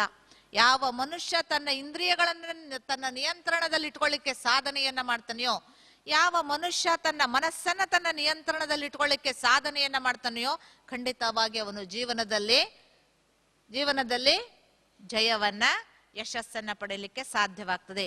ಈ ಶಿಕ್ಷಣವನ್ನ ಸ್ವಯಂ ಪರಮಾತ್ಮ ಇಲ್ಲಿ ತಿಳಿಸಿಕೊಡ್ತಾನೆ. ಇನ್ನು 4ನೆಯ ಹಂತದಲ್ಲಿ ಸೆಲ್ಫ್ ಮ್ಯಾನೇಜ್ಮೆಂಟ್ ಅಂದ್ರೆ ಮನುಷ್ಯ ಈಗ he is able to manage men, he is able to manage money. ಮನುಷ್ಯರನ್ನು ಅವನು ಮ್ಯಾನೇಜ್ ಮಾಡ್ತಾನೆ, ಹಣವನ್ನು ಮ್ಯಾನೇಜ್ ಮಾಡ್ತಾನೆ. ಆದ್ರೆ ತನ್ನನ್ನ ಮ್ಯಾನೇಜ್ ಮಾಡ್ಕೊಳ್ಳಿಕ್ಕೆ ಆಗ್ತಾ ಇಲ್ಲ ಅವನಿಗೆ. AC ಕಾರ್ನಲ್ಲಿ ಓಡಾಡ್ತಾ ಇದ್ದಾನೆ, AC ರೂಮ್ ನಲ್ಲಿ ಕುತ್ಕೊಳ್ತಾ ಇರ್ತಾನೆ, 24 ಗಂಟೆ ACನೇ, ಆದ್ರೆ ತಲೆ ಮಾತ್ರ ಸದಾ ಬಿಸಿ. ಹೌದೋ ಇಲ್ಲ? ಅವನು ವ್ಯವಹಾರ ಪ್ರಾಣಿ ಮಟ್ಟದ ವ್ಯವಹಾರಕ್ಕಿಂತಲೂ ಕನಿಷ್ಠ ವ್ಯವಹಾರ. ಎಲ್ಲ ಹೊರಗಡೆ AC, ಆದ್ರೆ ಒಳಗ್ ಮಾತ್ರ ಬಿಸಿ. ಇದನ್ನ ಅವನು AC ಮಾಡ್ಕೊಳ್ಳಿಕ್ ಆಗ್ತಾನೆ ಇಲ್ಲ. ಅದಕ್ಕಾಗಿ ಬೇಕು ನಮಗಿಲ್ಲಿ ಆಧ್ಯಾತ್ಮದ ಸಾಧನೆ. ಅದನ್ನ ಅನುಭಾವಿಗಳು ನಮ್ಮ ಮುಂದಿಟ್ರು. Condition your mind, then you will be conditioned under all conditions ಅಂತ. ಹೊರಗಿನ ಪರಿಸ್ಥಿತಿಗಳು, ಹೊರಗಿನ ಸಮಸ್ಯೆಗಳಿಂದ ದಿನದಿನಕ್ಕೆ ಕಡಿಮೆ ಆಗಲ್ಲ, ಸಮಸ್ಯೆಗಳು ಖಂಡಿತವಾಗಿ ಹೆಚ್ಚಾಗ್ತಾ ಹೋಗ್ತವೆ. ಆದ್ರೆ ಸಮಸ್ಯೆಗಳು ಹೆಚ್ಚಾಗ್ಲಿ, ನಮ್ಮ ಆಂತರಿಕ ಶಕ್ತಿಯನ್ನ ನಾವು ಹೆಚ್ಚು ಮಾಡ್ಕೊಂಡ್ ಬಿಟ್ರೆ ಸಾಕು, ಸಮಸ್ಯೆಗಳ ಪರ್ಸೆಂಟೇಜ್ ಕಡಿಮೆ ಆಗ್ತದೆ, ನಾವು ಮತ್ತೆ ಸಫಲರಾಗ್ತವೆ. ಉದಾಹರಣೆಗೆ, ವಿಮಾನದಲ್ಲಿ ಹೋಗುವಾಗ ನಮ್ಮೂರಲ್ಲಿ ದೊಡ್ಡ ಮರವಿದೆ. ಆ ದೊಡ್ಡ ಮರ ವಿಮಾನದಿಂದ ನಾವು ನೋಡಿದಾಗ ಎಷ್ಟು ದೊಡ್ಡದು ಕಾಣ್ತದೆ? ಬಹಳ ಸಣ್ಣದು ಕಾಣ್ತದೆ. ಸರಿ, ಕಾರ್ನಿಂದ ಬರ್ತಾ ಇದ್ದೇವೆ ದೂರದಿಂದ, ನಮ್ಮೂರು ಹೊರಗಡೆಯಿಂದ ಕಾಣಿಸ್ತದೆ, ಬಾಗಿಲಿನಿಂದ ಕಾಣ್ತದೆ, ಆವಾಗ ಸ್ವಲ್ಪ ದೊಡ್ಡದಾಗಿ ಕಾಣ್ತದೆ. ಇನ್ನು ಆ ಮರದ ಕೆಳಗೆ ನಿಂತ್ಕೊಂಡ್ಬಿಟ್ರೆ ಹೆಮ್ಮರ, ಅಂತ್ಯನೇ ಇಲ್ಲೇನೋ ಈ ಮರಕ್ಕೆ ಅಂತ ಅನಿಸ್ತದೆ ಆ ಆಲದ ಮರವನ್ನು ನೋಡ್ಬಿಟ್ರೆ. ಅದೇ ರೀತಿ ವ್ಯಕ್ತಿ ನೋಡುವವನವನೇ, ನೋಡುವಂತಹ ವಸ್ತುವು ಅದೇ, ಆದ್ರೆ ಪ್ರಮಾಣ ಅದರದ್ದು ದೊಡ್ಡದು ಸಣ್ಣದಾಗ್ಬಿಡ್ತದೆ. ನಮ್ಮ ಸ್ಥಿತಿ ದೊಡ್ಡದಾಯ್ತು, ವಸ್ತು ಸಣ್ಣದಾಗ್ತದೆ. ನಾವು ಸಣ್ಣವರಾದ್ವೋ, ವಸ್ತು ದೊಡ್ಡದಾಗ್ಬಿಡ್ತದೆ. ಅದೇ ರೀತಿ ನಮ್ಮ ಸ್ಥಿತಿ ದೊಡ್ಡದಿದೆಯೋ, ಸಮಸ್ಯೆ ಸಣ್ಣದಾಗ್ತದೆ. ನಾವು ಸಣ್ಣವರಾದ್ವೋ, ಸಮಸ್ಯೆ ಬೃಹದಾಕಾರವಾಗಿ ನಿಂತುಕೊಳ್ತದೆ. ಅದಕ್ಕೆ ಸಮಸ್ಯೆ ಸಣ್ಣ ಮಾಡೋದು ನಮ್ಮ ಡ್ಯೂಟಿ ಅಲ್ಲ, ನಾವು ಮಾಡ್ಲಿಕ್ಕೂ ಸಾಧ್ಯ ಆಗಲ್ಲ. ಆದ್ರೆ ನಾವು ಒಂದು ಮಾತ್ರ ಮಾಡ್ಲಿಕ್ಕೆ ಸಾಧ್ಯ, ನಮ್ಮ ಆಂತರಿಕ ಶಕ್ತಿಯನ್ನ ನಾವು ಹೆಚ್ಚು ಮಾಡ್ಕೊಳ್ತೇವೆ. ಅದಕ್ಕೆ ಒಂದು ಪ್ರೇಯರ್ ಮಾಡ್ತಾರೆ ಸಾಮಾನ್ಯವಾಗಿ, ಅದನ್ ಕೊಡು ಇದನ್ ಕೊಡು ಪ್ರೇಯರ್ ಅಲ್ಲ. ಇದು ಬುದ್ಧಿವಂತರ ಪ್ರೇಯರೋ ಅಥವಾ ಇದು ವಿವೇಕಯುಕ್ತ ಪ್ರೇಯರ್. ಏನ್ ಪ್ರೇಯರ್ ಅಂದ್ರೆ, O God, give me the strength to change the things which I can change. ನಾನು ಯಾವುದನ್ನ ಪರಿವರ್ತನೆ ಮಾಡ್ಲಿಕ್ಕೆ ಸಾಧ್ಯವೋ ಅದನ್ನ ಪರಿವರ್ತನೆ ಮಾಡ್ಲಿಕ್ಕೆ ನೀನು ಶಕ್ತಿಯನ್ನ ಕೊಡು. ಎರಡನೆಯದ್ದು, O God give me the courage to accept the things which I cannot change. ನಾನು ಯಾವುದನ್ನ ಪರಿವರ್ತನೆ ಮಾಡ್ಲಿಕ್ಕೆ ಸಾಧ್ಯವಿಲ್ವೋ ಅದನ್ನ ಸ್ವೀಕಾರ ಮಾಡುವಂತಹ ಶಕ್ತಿಯನ್ನು ಕೊಡು. ಇನ್ನು ಮೂರನೇದ್ದು, O God give me the wisdom, ನನಗೆ ವಿವೇಕವನ್ನು ಕೊಡು. ಪರಿವರ್ತನೆ ಮಾಡ್ಲಿಕ್ಕೆ ಯಾವ್ದು ಸಾಧ್ಯವೋ, ಪರಿವರ್ತನೆ ಮಾಡ್ಲಿಕ್ಕೆ ಯಾವ್ದು ಸಾಧ್ಯವಿಲ್ಲವೋ ಇವುಗಳನ್ನ ವ್ಯತ್ಯಾಸ ಮಾಡುವಂತಹ ಶಕ್ತಿಯನ್ನು ಕೊಡು. ಆದ್ರೆ ನಾವು ಸಾಮಾನ್ಯವಾಗಿ ಜೀವನದಲ್ಲಿ ಯಾವುದನ್ನ ಪರಿವರ್ತನೆ ಮಾಡ್ಲಿಕ್ಕೆ ಸಾಧ್ಯವಿಲ್ಲವೋ ಅದನ್ನ ಪರಿವರ್ತನೆ ಮಾಡಿಯೇ ಮುಂದಿನ ಕೆಲಸ ಅನ್ಕೊಳ್ತೇವೆ. ಅದಕ್ಕೆ ಆ ಕಡೆನೂ ಪರಿವರ್ತನೆ ಇಲ್ಲ, ಈ ಕಡೆನೂ ಪರಿವರ್ತನೆ ಇಲ್ಲ. ಅಲ್ಲಿಯೂ ದುಃಖ, ಇಲ್ಲಿಯೂ ದುಃಖ. ಈಗ ಆ ತಪ್ಪು ಮಾಡಂಗಿಲ್ಲ. ನಮ್ ಸೊಸೆ ಸುಧಾರಿಸಿಂದನೇ ನಾವು ಸರಿಯಾಗೋದ್ರಿ ಅಲ್ಲ. ಸೊಸೆನ ಸೊಸೆ ಜಾಗಕ್ಕೆ ಬಿಡಿ, ಅತ್ತೆನ ಅತ್ತೆ ಜಾಗಕ್ಕೆ ಬಿಡಿ, ಪಕ್ಕದವ್ರನ್ನ ಪಕ್ಕದ ಜಾಗಕ್ಕೆ ಬಿಡಿ, ಅವ್ರನ್ನ ಅವ್ರ ಜಾಗಕ್ಕೆ ಬಿಡಿ, ನಿಮ್ಮನ್ನು ನೀವು ಸುಧಾರಣೆ ಮಾಡ್ಕೊಳಕ್ ಪ್ರಯತ್ನ ಮಾಡಿ. ಇಲ್ಲಿ ಈ ಪಾಠವನ್ನು ಕಲಿಸಿಕೊಳ್ಳಲಾಗ್ತದೆ. ಸ್ವ ಪರಿವರ್ತನೆ. ಎದ್ದೆದ್ದು ಬೀಳುತ್ತಿಹೆ, ಗುದ್ದಾಡಿ ಸೋಲುತ್ತಿಹೆ, ಗದ್ದಲವ ತುಂಬಿ ಪ್ರಸಿದ್ಧನಾಗುತ್ತಿಹೆ, ಜಗವನ್ನುದ್ಧರಿಸುವೆ ನೆನ್ನುವ ಸಖನೇ ನಿನ್ನುದ್ಧಾರವೆಷ್ಟಾಯ್ತು. ಎಲ್ಲರೂ ನಾವು ಜಗತ್ತುದ್ಧಾರ ಮಾಡೋರೆ, ಆದ್ರೆ ನಮ್ಮ ಉದ್ಧಾರ ಎಷ್ಟು ಮಾಡ್ಕೊಂಡ್ವಿ? ಈ ಪ್ರಶ್ನೆ ಶೂನ್ಯ ಉತ್ತರ. ಅದಕ್ಕೆ ಈಗ ಜಗತ್ತುದ್ಧಾರ ಮಾಡೋ ಜವಾಬ್ದಾರಿ ನಮ್ದಲ್ಲ. ನಾವು ಜಗತ್ತನ್ನ ಹೊತ್ಕೊಂಡು ಬಂದಿಲ್ಲ, ಜಗತ್ತನ್ನ ಹೊತ್ಕೊಂಡು ಹೋಗಲ್ಲ. ನಾವು ಹೋದ್ಮೇಲೂ ಜಗತ್ತಿರ್ತದೆ, ನಾವು ಬರುವ ಮೊದಲು ಜಗತ್ತಿತ್ತು. ಇತ್ತೋ ಇಲ್ವೋ? ನಾವು ಬರುವ ಮೊದಲು ಜಗತ್ತು. ನಾವು ಹೋದ್ಮೇಲೆ ಜಗತ್ತಿರ್ತದೋ ಹೋಗಿರ್ತದೋ? ನಾವು ಹೋದ್ಮೇಲೆ ಜಗತ್ತು ಹೋಗ್ತದೆ. ಆದ್ರೆ ಜಗತ್ತಿನಲ್ಲಿ ನಾವು ಎಷ್ಟು ದಿನ ಬಾಳ್ಬೇಕಾಗಿದೆಯೋ ಆ ಬಾಳುವ ಸಮಯವನ್ನ ಶ್ರೇಷ್ಠ ಮಾಡ್ಕೊಂಡ್ ಬಿಟ್ರೆ ಸಾಕು, ಆ ಜೀವನ ಶ್ರೇಷ್ಠ. ಆದ್ರೆ ಅದನ್ನ ನಾವು ಮಾಡಲ್ಲ, ಗಲಾಟೆ ಮಾಡ್ತೇವೆ. ಏನ್ ಗಲಾಟೆ ಮಾಡ್ತೇವೆ? ಜಗತ್ತಿನ ಉದ್ಧಾರದ ಹೊಣೆ ನಮ್ಮ ತಲೆ ಮೇಲಿದೆ, ಜಗತ್ತನ್ನ ಉದ್ಧಾರ ಮಾಡಿಂದನೇ ನನ್ನ ಉದ್ಧಾರ ಅಂತ ಅನ್ಕೊಳ್ತೇವೆ. ಈ ಕಡೆ ಜಗತ್ತಿನ ಉದ್ಧಾರನೂ ಆಗಲ್ಲ, ನಮ್ಮ ಉದ್ಧಾರ ಅಂತೂ ಮೊದಲೇ ಆಗಲ್ಲ. ಗಲಾಟೆ ಒಂದೇ ಗಲಾಟೆ, ಹೌದಾ ಇಲ್ಲ? ಅದಕ್ಕೆ ಅನುಭಾವಿಗಳು ಒಂದು ಪ್ರಶ್ನೆಯನ್ನು ಕೇಳ್ತಾರೆ. ಇಳೆಯಿಂದ ಮೊಳಕೆ ಒಡೆ ಬಂದು ತಮ್ಮಟೆಗಳಿಲ್ಲ, ಫಲ ಮಾಗುವೊಂದು ತುತ್ತೂರಿ ದನಿಯಿಲ್ಲ, ಬೆಳಕೀವ ಸೂರ್ಯ ಚಂದಿರದೊಂದು ಸದ್ದಿಲ್ಲ, ಹೊಲಿ ನಿನ್ನ ಬಿಗಿ ತುಟಿಯ ಅಂತ ಹೇಳ್ತಾರೆ. ಬಾಯಿ ಮುಚ್ಚು ನೀನು. ಯಾಕೆ ಬಾಯಿ ಮುಚ್ಚು? ಯಾರು ಇಲ್ದೇ ಇದ್ರೆ ಜಗತ್ ನಿಂತು ಹೋಗ್ತದೆಯೋ ಅವ್ರು ಬಾಯಿ ಮುಚ್ಕೊಂಡು ಕುತ್ಕೊಂಡರೆ, ಯಾರು ಇಲ್ದೇ ಇದ್ರೆ ಜಗತ್ ನಿಂತು ಹೋಗ್ತದೆಯೋ ಅವ್ರು ಬಾಯಿ ಮುಚ್ಕೊಂಡು ಕುತ್ಕೊಂಡರೆ, ನೀನಿದ್ರು ಅಷ್ಟೇ ಜಗತ್ನಲ್ಲಿ, ನೀನು ಹೋದ್ರು ಅಷ್ಟೇ. ಅದಕ್ಕಾಗಿ ನೀನು ಬಾಯಿ ಮುಚ್ಚು. ಇಳೆಯಿಂದ ಅಂದ್ರೆ ಭೂಮಿಯಿಂದ ಮೊಳಕೆ ಒಡೆವಾಗ ಶಬ್ದ ಇಲ್ಲ. ಮೊಳಕೆ ಒಡೆವಾಗ ಶಬ್ದ ಆಗ್ತದೆ ಬೀಜ ಬಿತ್ತಿದ್ದು? ಖಂಡಿತವಾಗಿ ಇಲ್ಲ. ಫಲ ಮಾಗುವೊಂದು ಟಕ್ಕಂತ ಬಿದ್ದೋಗ್ಬಿಡ್ತದೆ, ಆದ್ರೆ ಅಲ್ಲೂ ಶಬ್ದ ಇಲ್ಲ. ಮೂರನೇದ್ದು, ಬೆಳಕೀವ ಸೂರ್ಯ ಚಂದ್ರದೊಂದು ಗದ್ದಿಲ್ಲ. ಗದ್ದಲ ಇಲ್ವೇ ಇಲ್ಲ ಅವ್ರದ್ದು. ಏನಾದ್ರೂ ಗದ್ದಲ ಮಾಡ್ತಾ ಇದ್ದಾರೆಯೇ? ಸೂರ್ಯ ಚಂದ್ರರು ಸೈಲೆಂಟ್ ಆಗಿ. ಇವು ಮೂರು ಸ್ಟಾಪ್ ಆದ್ವು, ಜಗತ್ತು ಮುಗಿತು. ನಿಂತಲ್ಲೇ. ಅವ್ರದ್ದು ಸದ್ದಿಲ್ಲ, ಆದ್ರೂ ನೀನಿದ್ರು ಅಷ್ಟೇ, ಈ ಜಗತ್ನಲ್ಲಿ ನೀನ್ ಇಲ್ದೇ ಇದ್ರು ಅಷ್ಟೇ. ಎಷ್ಟು ನಿನ್ ಗದ್ಲ, ಒಲಿ ನಿನ್ನ ಬಿಗಿ ತುಟಿಯ, ಬಾಯಿ ಮುಚ್ಚು ಅಂತ. ಆದ್ರೆ ಅದನ್ನೊಂದು ಬಿಟ್ಟು ಇನ್ನುಳಿದದ್ದೆಲ್ಲ ಮಾಡ್ತೀವಿ ನಾವು, ಹೌದೋ ಇಲ್ವಾ? ಅದನ್ನೊಂದು ಬಿಡ್ತೇವೆ, ಇನ್ನುಳಿದದ್ದೆಲ್ಲ ಮಾಡ್ತೇವೆ. ಆದ್ರೆ ಇಲ್ಲಿ ಈಶ್ವರನು ಸಹ ಇದೇ ಶಿಕ್ಷಣವನ್ನ ಕೊಡ್ತಾನೆ. ಜಗತ್ನಲ್ಲಿ ನಿಮ್ಮಿಂದ ಏನು ಆಗ್ಬೇಕಾಗಿಲ್ಲ, ಆದ್ರೆ ಜಗತ್ತಿನಿಂದ ನೀವು ಯಾವಾಗ ಪರಿವರ್ತನೆ ಆಗೋದನ್ನ ಕಲಿತಿರಿಯೋ ಆಗ ಜಗತ್ತಿನ ಪರಿವರ್ತನೆ. ಅಲ್ಲಿಯವರೆಗೂ ಜಗತ್ತಿನ ಪರಿವರ್ತನೆಯೋ ಖಂಡಿತವಾಗಿ ಸಾಧ್ಯವಿಲ್ಲ. ಅದಕ್ಕೆ ಮೊಟ್ಟ ಮೊದಲನೆಯ ಪಾಠದಲ್ಲಿ ತಾವೆಲ್ಲರೂ ಸಹ ಕೇಳಿದ್ರಿ, ನಾನು ಈ ದೇಹ ಅಲ್ಲ, ದೇಹದಿಂದ ಭಿನ್ನವಾಗಿರುವ ಚೈತನ್ಯ ಶಕ್ತಿ ನಾನು. ಆದ್ರೆ ದೇಹವನ್ನ ಕಡೆಗಣಿಸುವುದೂ ಅಲ್ಲ, ದೇಹವೇ ಸರ್ವಸ್ವವೂ ಅಲ್ಲ. ದೇಹವನ್ನ ಕಡೆಗಣಿಸುವುದು ಅಲ್ಲ. ಶರೀರ ಮಾಧ್ಯಮ ಖಲು ಧರ್ಮ ಸಾಧನಂ. ಈ ಶರೀರವನ್ನ ಕಡೆಗಣಿಸಿದ್ದಾದ್ರೆ ಧರ್ಮದ ಮಾರ್ಗದಲ್ಲಿ ನಾವು ನಡಿಲಿಕ್ಕೆ ಸಾಧ್ಯ ಆಗಲ್ಲ. ಆದ್ರೆ ದೇಹವೇ ಸರ್ವಸ್ವವೂ ಅಲ್ಲ. ದೇಹವೆಂಬುದು ಕುದುರೆ, ಆತ್ಮ ಅದರಾರೋಹಿ, ವಾಹನವನುಪವಾಸ ವಿರಿಸೆ ನಡೆದೀತೆ. ವಾಹನವನುಪವಾಸ ವಿರಿಸೆ ನಡೆದೀತೆ ಇಲ್ಲ. ಆದ್ರೆ ಇದಕ್ಕೆ ವಾಹನಕ್ಕೆ ಪೆಟ್ರೋಲ್ ಹಾಕೋದೇ ಇಂಪಾರ್ಟೆಂಟ್ ಅಲ್ಲ, ಜೀವನದ ಉದ್ದೇಶ ಅಲ್ಲ. ಇನ್ನೊಂದು ಉದ್ದೇಶ ಇದೆ. ಏನು ಉದ್ದೇಶ? ಆರೋಹಿ ಜಾಗ್ರತೆ ತಪ್ಪಿ ಯಾತ್ರೆ ಸುಖ ಸಾಗೀತೆ. ಆರೋಹಿ ಜಾಗ್ರತೆ ತಪ್ಪಿ ಯಾತ್ರೆ ಸುಖ ಸಾಗೀತೆ, ಸ್ನೇಹವೆರಡಕ್ಕ ಮುಚಿತ ಅಂತ. ಇದು ಕುದುರೆ, ಇದು ಸಾರಥಿ. ಕುದುರೆಗೆ ಅನ್ನ ಹಾಕೋದು ಒಂದೇ ಜೀವನದ ಉದ್ದೇಶ ಅಲ್ಲ, ಆದ್ರೆ ಸಾರಥಿಗೆ ಟ್ರೈನಿಂಗು ಅಷ್ಟೇ ಅವಶ್ಯಕ. ಯಾವಾಗ ಕುದುರೆಗೂ ನಾವು ಅನ್ನ ಹಾಕಿ ಸಾರಥಿಗೂ ನಾವು ಟ್ರೈನಿಂಗ್ ಕೊಡ್ತೇವೆಯೋ ಆಗ ಮಾತ್ರ ಜೀವನ ಯಾತ್ರೆ ಸುಖಪ್ರದವಾಗಿ ನಡೀಲಿಕ್ಕೆ ಸಾಧ್ಯವಾಗ್ತದೆ. ಈ ಶಿಕ್ಷಣವನ್ನ ನಾವು ಮೊದಲನೆಯ ಪಾಠದಲ್ಲಿ ಕಲ್ತ್ವಿ. ಹೌದಾ ಇಲ್ವೋ? ಶಾಂತಿ ಶಾಂತಿ ಶಾಂತಿ ಅಂತ ಭಾಷಣ ಮಾಡಿದ್ರೆ ಶಾಂತಿ ಅಲ್ಲ, ಆತ್ಮ ಶಾಂತ ಸ್ವರೂಪ ಅಂತ ಅನುಭವ ಮಾಡಿದಾಗ ಶಾಂತಿಯ ಪ್ರಕಂಪನಗಳಿಂದ ನಮ್ಮ ವಾತಾವರಣ ಶಾಂತವಾಗ್ತದೆ. ಬಾಯಿ ಮುಚ್ಚಿ ಶಾಂತ ಕುತ್ಕೋ ಅಂತಂದ್ರೆ ಅವು ಇನ್ನೊಂದು ಸ್ವಲ್ಪ ಗಲಾಟೆ ಮಾಡ್ತವೆ. ಅದಕ್ಕಿಂತ ನಾವು ಒಂದು 3 ನಿಮಿಷ ಶಾಂತಿಯಲ್ಲಿ ಕುತ್ಕೊಂಡ್ಬಿಟ್ರೆ ಆ ಶಾಂತಿಯ ಪ್ರಕಂಪನಗಳು ಖಂಡಿತವಾಗಿ ಶಾಂತಿಯ ಅನುಭವವನ್ನು ಮಾಡಿಸ್ತವೆ. ಅದಕ್ಕೆ ಮನೆಗೆ ಹೋಗಿ ಏನ್ರಿ ಏನ್ ನೀವು ಸ್ವಲ್ಪ ಆದ್ರೆ ಶಾಂತಿಯಿಂದ ಬಾಯಿ ಮುಚ್ಕೊಂಡು ಕುತ್ಕೊಳಿಕ್ ಆಗಲ್ಲ ನಿಮಗೆ ಏನ್ರಿ ಅಂತಂದ್ರೆ, ನೀನ್ ಶಾಂತಿ ಪಾಠ ಆಡ್ಬೇಡ, ಬಾಯಿ ಮುಚ್ಕೊಂಡು ನೀನೇ ಕುತ್ಕೊಂತಾರೆ. ನನಗೆ ಹೆಂಗ್ ಬಾಯಿ ಮುಚ್ಕೊಂಡು ಕೊಡ್ರಿ ಅಂತ ಜಗಳ ಮಾಡಿದ್ರೆ ಇನ್ನೊಂದ್ ಸ್ವಲ್ಪ ಅಶಾಂತಿ. ಅಥವಾ ಮತ್ ಮನೆಗೆ ಹೋಗಿ ಅದೇ ಅಶಾಂತಿಯ ವಾತಾವರಣವನ್ನ, ಅಶಾಂತಿಯ ಪದ್ಧತಿಗಳನ್ನ ನೀವು ರೂಢಿಸ್ಕೊಂಡ್ರೆ, ಏನ್ ಇದಕ್ ಮೆಣಸಿನ್ಕಾಯಿ ಇಲ್ಲ, ಇದಕ್ಕೆ ಉಪ್ಪಿಲ್ಲ, ಇದಕ್ಕೆ ಕಾರಿಲ್ಲ, ನಡೆ ಇದನ್ನ ಯಾರು ತಿಂತಾರೆ ಅಂತಂದ್ರೆ ಅವಾಗ ಮತ್ತೆ ಅಶಾಂತಿ ಆಗ್ತದೆ. ಅವಾಗ ಅವರೇ ಪ್ರಶ್ನೆ ಕೇಳ್ತಾರೆ, ಏನ್ರಿ ಅಲ್ಲಿ ಓಂ ಶಾಂತಿಗೆ ಹೋಗಿ ಬಂದ್ರಿ, ಇದೇನ ನೀವು ಕಲ್ತ್ ಬಂದದ್ದಲ್ಲೇ?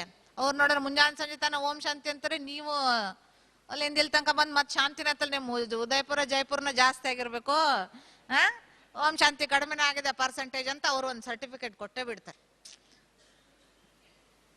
ಯಾಕೆಂದ್ರೆ ಜಗತ್ನೊಳಗೆ ನಮಗ್ ಕಲಿಸ್ಲಿಕ್ಕೆ ಬರೋರು ಬೇಕಾದಷ್ಟು ಜನ ಇದ್ದಾರೆ, ಆದ್ರೆ ಕಲಿಯುವ ಪರ್ಸೆಂಟೇಜ್ ಕಡಿಮೆ ಆದಾಗ ಅಲ್ಲಿ ದುಃಖ, ಮನಸ್ತಾಪ. ಅದಕ್ಕೆ ನಾವೇ ಕಲಿಸ್ಕೊಂಡ್ ಬಿಟ್ರೆ ಸಾಕು, ಸಂಬಂಧಗಳು ಬೆಳಿತವೆ, ಸಂಬಂಧಗಳು ಮೊಳಿತವೆ. ಅದಕ್ಕಾಗಿ ಆಧ್ಯಾತ್ಮ ಶಿಕ್ಷಣದಲ್ಲಿ ಮೊದಲನೆಯ ಪಾಠ ಆತ್ಮಜ್ಞಾನ. ಯಾರ ಆತ್ಮಜ್ಞಾನಿಯೋ ಅವನಿಗೆ ಶತ್ರುಗಳಿಲ್ಲ.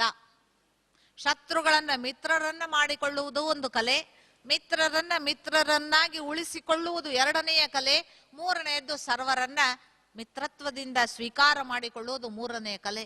ಯಾವ ಮನುಷ್ಯ ಈ ಕಲೆಯನ್ನ ಕರಗತ ಮಾಡ್ಕೊಳ್ತಾನೆಯೋ ಅವನು ಜೀವನದಲ್ಲಿ ಯಶಸ್ವಿ ಆಗ್ತಾನೆ. ಇನ್ನು ಆತ್ಮಜ್ಞಾನದ ಎರಡನೆಯ ಹಂತದಲ್ಲಿ ಈ ಸತ್ಯವನ್ನು ಸಹ ತಾವೆಲ್ಲ ತಿಳ್ಕೊಂಡ್ರೆ, ಆತ್ಮ ಅವಿನಾಶಿ, ಆತ್ಮ ಅಜರ, ಆತ್ಮ ಅಮರ. ಈ ಚೈತನ್ಯ ಶಕ್ತಿಗೆ ಸಾವಿಲ್ಲ, ಈ ಚೈತನ್ಯ ಶಕ್ತಿಗೆ ಅಳಿವಿಲ್ಲ. ಆದ್ರೆ ಈ ಚೈತನ್ಯ ಶಕ್ತಿ ಒಂದು ಶರೀರವನ್ನ ಬಿಡ್ತದೆ, ಮತ್ತೊಂದು ಮಾನವ ಜನ್ಮವನ್ನ ಪಡೆದುಕೊಳ್ತದೆ. ಅದಕ್ಕಾಗಿ ಭಗವದ್ಗೀತೆಯಲ್ಲಿ ತಾವೆಲ್ಲರೂ ಕೇಳಿದಂತೆ, ವಾಸಾಂಸಿ ಜೀರ್ಣಾನಿ ಯಥಾ ವಿಹಾಯ ನವಾನಿ ಗೃಹಾತಿ ನರೋಪರಾಣಿ ತಥಾ ಶರೀರಾಣಿ ವಿಹಾಯ ಜೀರ್ಣಾನ್ ಅನ್ಯಾನಿ ಸಂಯಾತಿ ನವಾನಿ ದೇಹಿ ಅಂತ. ಈ ಹಳೆಯ ವಸ್ತ್ರಗಳನ್ನ ತ್ಯಜಿಸಿ ಹೊಸ ವಸ್ತ್ರಗಳನ್ನ ಮನುಷ್ಯ ಧರಿಸುವಂತೆ ಆತ್ಮನೂ ಸಹ ಹಳೆಯ ವಸ್ತ್ರಗಳನ್ನ ತ್ಯಜಿಸ್ತದೆ, ದೇಹರೂಪಿ ವಸ್ತ್ರವನ್ನ, ಹೊಸ ದೇಹರೂಪಿ ವಸ್ತ್ರವನ್ನ ಧಾರಣೆ ಮಾಡ್ಕೊಳ್ತದೆ. ಇದು ಪ್ರಕೃತಿಯ ನಿಯಮ. ಆದ್ರೆ ಹೊಸ ದೇಹರೂಪಿ ವಸ್ತ್ರವನ್ನ ಧಾರಣೆ ಮಾಡಿಕೊಳ್ಳುವಾಗ ಪೂರ್ವ ಜನ್ಮದ ಪುಣ್ಯದ ಫಲವಿರ್ಬೋದು, ಪಾಪದ ಫಲವಿರ್ಬೋದು, ಅದಕ್ಕನುಸರಿಸಿ ಜನ್ಮ ಹಾಗೂ ಸಂಬಂಧಗಳು ಅವನಿಗೆ ಸಿಗ್ತವೆ. ಹೌದು, ಪೂರ್ವ ಜನ್ಮ ಕೃತಂ ಪಾಪಂ ರೋಗ ರೂಪೇಣ ಪೀಡಿತ. ಜನ್ಮ ಕುಂಡಲಿಯಲ್ಲಿ ಇದು ಮೊದಲನೆಯ ಸೆಂಟೆನ್ಸ್. ಯಾಕಪ್ಪ 4 ಮಕ್ಕಳಲ್ಲಿ ಒಬ್ಬನಿಗೆ ಕ್ಯಾನ್ಸರ್ ಬಂತು? ಯಾಕೆಂದ್ರೆ ಅವನಿಗೆ ಪೂರ್ವ ಜನ್ಮದಲ್ಲಿ ಇತ್ತು. ಹೌದಾ? ರೋಗಂ ಶೋಕಂ ಭಯಂ ತಾಪಂ, ಇವೆಲ್ಲವೂ ರೋಗ, ಶೋಕ, ಭಯ, ತಾಪಗಳು, ವ್ಯಸನಗಳು ನಮ್ಮ ಆತ್ಮಾಪರಾಧ ವೃಕ್ಷಾಣಾಂ ಫಲಾನ್ಯೇತಾನಿ ದೇಹಿನಾಂ. ಆತ್ಮ ಮಾಡಿರುವಂತಹ ಅಪರಾಧ ವೃಕ್ಷದ ಫಲಗಳಿವು. ಅದಕ್ಕೆ ನಾವು ಯಾರನ್ನೂ ದೋಷಿ ಅನ್ಲಿಕ್ಕೆ ಬರಲ್ಲ. ಏನೇನ್ ನಮ್ಮ ಜೀವನದಲ್ಲಿ ಬರ್ತದೆಯೋ ಅದು ನಾವು ಮಾಡಿದ ಕರ್ಮದ ಫಲ. ಅದು ಪುತ್ರನ ರೂಪದಲ್ಲಿ ಬರ್ಬೋದು, ಪತ್ನಿಯ ರೂಪದಲ್ಲಿ ಬರ್ಬೋದು, ಪತಿಯ ರೂಪದಲ್ಲಿ ಬರ್ಬೋದು, ಸಂಬಂಧದ ರೂಪದಲ್ಲಿ ಬರ್ಬೋದು, ಪರಿಸ್ಥಿತಿಯ ರೂಪದಲ್ಲಿ ಬರ್ಬೋದು. ಯಾವುದೇ ರೂಪದಲ್ಲಿ ಬಂದ್ರೂ ಅದು ನನ್ನ ಕರ್ಮದ ಫಲ ಅಂತ ನಾನು ಸ್ವೀಕಾರ ಮಾಡಿದಾಗ ಖಂಡಿತವಾಗಿಯೂ ಜೀವನದಲ್ಲಿ ನಾವು ಮತ್ತೆ ಮುಂದುವರಿಲಿಕ್ಕೆ ಸಾಧ್ಯವಾಗ್ತದೆ. ಇದು ಎರಡನೆಯ ಸತ್ಯ. ಅದಕ್ಕಾಗಿ ಕರ್ಮ ಸಿದ್ಧಾಂತವಿಲ್ಲದೆ ಪುನರ್ಜನ್ಮವಿಲ್ಲ, ಪುನರ್ಜನ್ಮವಿಲ್ಲದೆ ಕರ್ಮ ಸಿದ್ಧಾಂತ ಖಂಡಿತವಾಗಿಲ್ಲ. ನನ್ನ ಕರ್ಮ ಇವಳ್ಯಾಕೆ ಗಂಟು ಬಿದ್ಲು ಅಂದ್ರೆ ನನ್ ಕರ್ಮ, ಯಾಕೆ ಅಂದ್ರೆ ಅವಳು ಅದೇ ಅಂತಾಳೆ, ನನ್ನ ಕರ್ಮ ಇವನ್ ಯಾಕೆ ಗಂಟು ಬಿದ್ದ ಅಂತ. ಅದಕ್ಕೆ 7 ಜನ್ಮಕ್ ಬೇಡ ಅಂತೀವಿ. ಯಾಕೆಂದ್ರೆ ಕರ್ಮ ಅವು ಎಲ್ಲೂ ಹೋಗಲ್ಲ. ನಮ್ದೇನ್ ಲೆಕ್ಕಾಚಾರ ಯಾರ್ಯಾರ ಜೊತೆಗಿದೀವೋ ಅವು ಒಂದಿಲ್ಲ ಒಂದ್ ರೂಪದಲ್ಲಿ ಬಂದು ನಮ್ಮ ಮುಂದೆ ನಿಲ್ತವೆ. ಆದ್ರೆ ನಿಂತಾಗ ನನ್ನ ಕರ್ಮ ಅಂತ ಅಳೋದಲ್ಲ, ಅದನ್ನ ಸ್ವೀಕಾರ ಮಾಡಿ ಚುಕ್ತ ಮಾಡಿ ಅಕೌಂಟ್ ಕ್ಲೋಸ್ ಮಾಡ್ಕೊಳ್ತ ಹೋಗಿ. ಆಗ ಎಲ್ಲಿ ಅಕೌಂಟ್ ಕ್ಲೋಸ್ ಆಗ್ತದೆಯೋ ಆಗ ಅವನ ಜೊತೆಗೆ ಅಕೌಂಟ್ ನಮ್ದು ಓಪನ್ ಆಗ್ಲಿಕ್ಕೆ ಶುರು ಆಗ್ತದೆ. ಇನ್ನು ಓಪನ್ ಮಾಡ್ಕೊಂಡು ಕುತ್ಕೊಂಡ್ರೆ ಅಲ್ಲಿ ಅದು ಕ್ಲೋಸ್ ಇರ್ತದೆ. ಅದಕ್ಕೆ ಈ ಸತ್ಯವನ್ನ ನಮ್ಮ ಅನುಭಾವಿಗಳನ್ನ ಮುಂದಿಟ್ರು.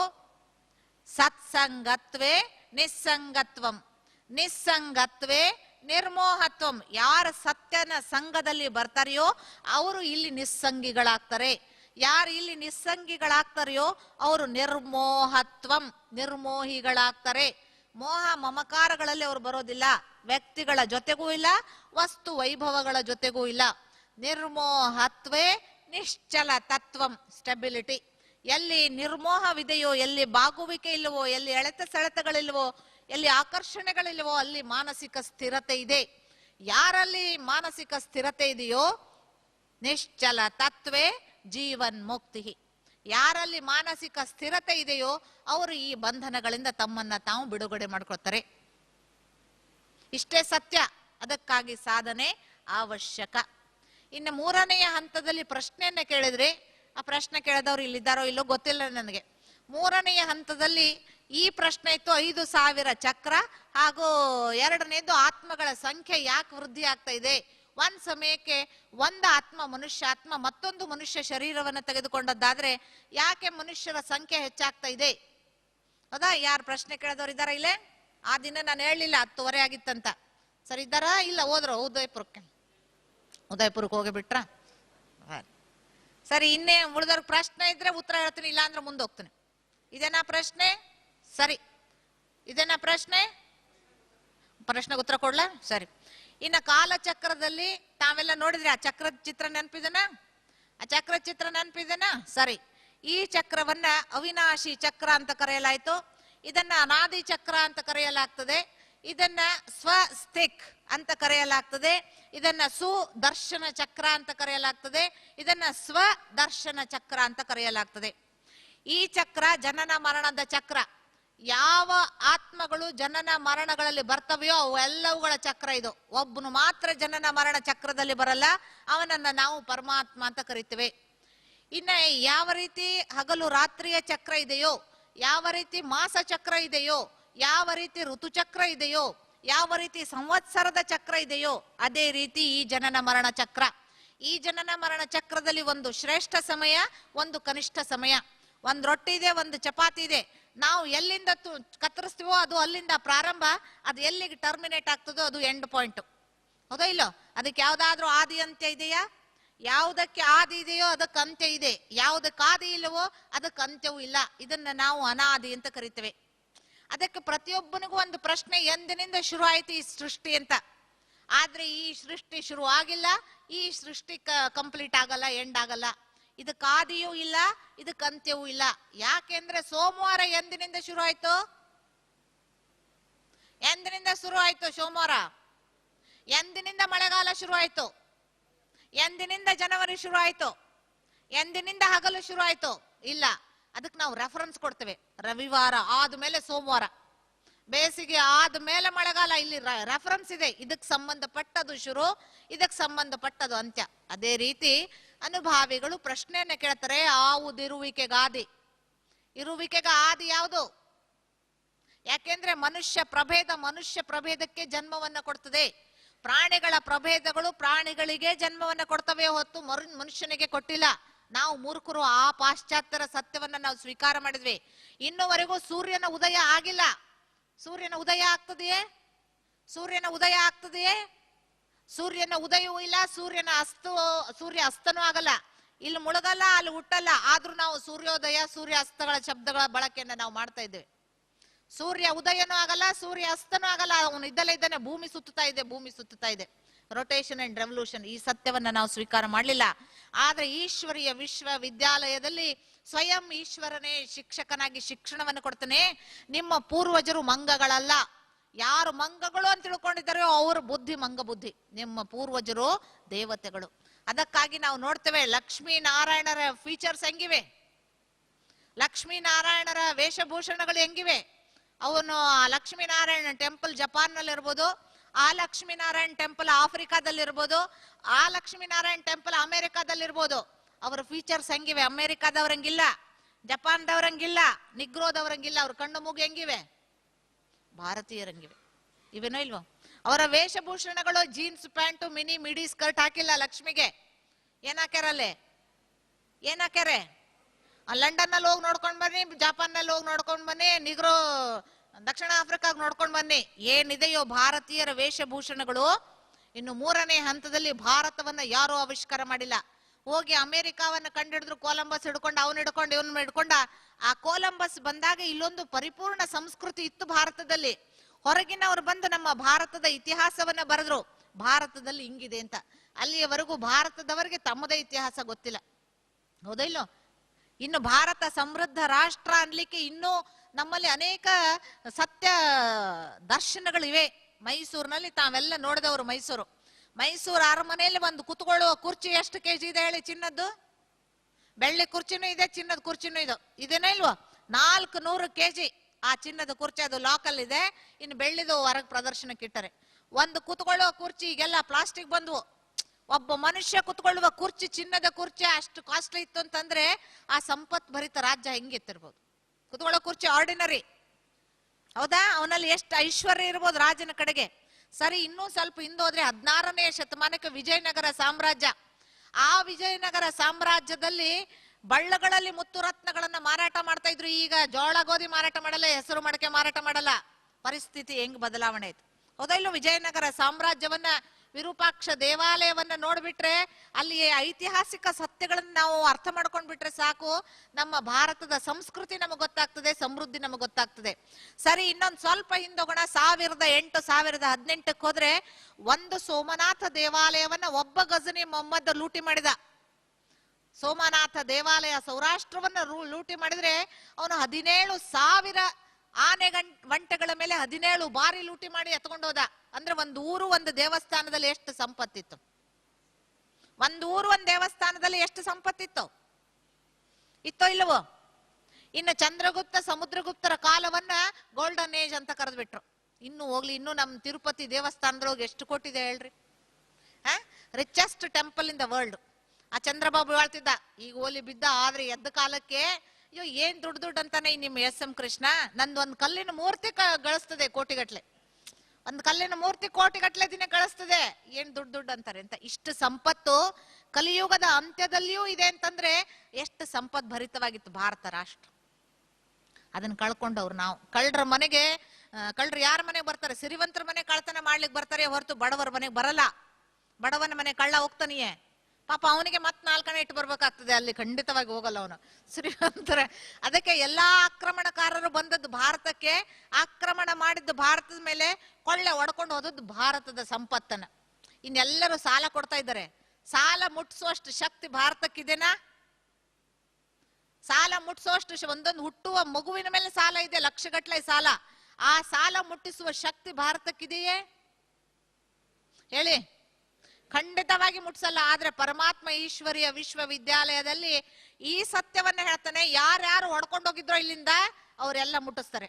ಯಾವಾಗ ಈ ಲೆಕ್ಕಾಚಾರ ಚುಕ್ತ ಆಗ್ತದೆಯೋ ಆಗ ವಿನಾಶ ಅಂತ ಹೇಳ್ತಾನೆ ಪರಮಾತ್ಮ ಹೇಳುವಂತಹ ಸತ್ಯ. ಯಾಕೆಂದ್ರೆ ಭಾರತಕ್ಕೆ ಈಗ ಮುಟ್ಸೋ ಶಕ್ತಿ ಇಲ್ಲ. ಇವ್ರು ಕೊಡ್ತಾ ಇದ್ದವ್ರು ಯಾರೋ ನಮ್ದನ್ನು ಒತ್ಕೊಂಡು ಹೋದವ್ರು, ಯಾರ್ಯಾರು ಒತ್ಕೊಂಡು ಹೋಗಾರೋ ಅವರೆಲ್ಲ ಮುಟ್ಸ್ಬೇಕಲ್ಲ. ಇದು ಸೃಷ್ಟಿಯ ನಿಯಮ, ಈ ಪರಮಾತ್ಮ ಹೇಳುವಂತಹ ಸತ್ಯ. ಅದಕ್ಕೆ ಒಂದು ಅಣ್ವಸ್ತ್ರದ ಪ್ರಯೋಗವನ್ನ ನಾಗಾಸಾಕಿ ಹಿರೋಶಿಮಾದಲ್ಲಿ ಮಾಡಲಾಯಿತು. ಆ ನಾಗಾಸಾಕಿ ಹಿರೋಶಿಮಾದಲ್ಲಿ ಮಾಡಲ್ಪಟ್ಟಂತಹ ಅಸ್ತ್ರಗಳಿಗೆ ಸಾವಿರಾರು ಪಟ್ಟು ಅಸ್ತ್ರಗಳು ರೆಡಿ ಇವೆ. ಈಗ ಸಾವಿರಾರು ಪಟ್ಟು ಪವರ್ಫುಲ್ ಅಸ್ತ್ರಗಳು ರೆಡಿ ಇವೆ. ತಟ್ಟೆ ತಯಾರಿದೆ. ಊಟ ಮಾಡದೆ ಎಷ್ಟು ದಿನ ಕುತ್ಕೊಳ್ತಾನೆ ಮನುಷ್ಯ ಹೇಳಿ?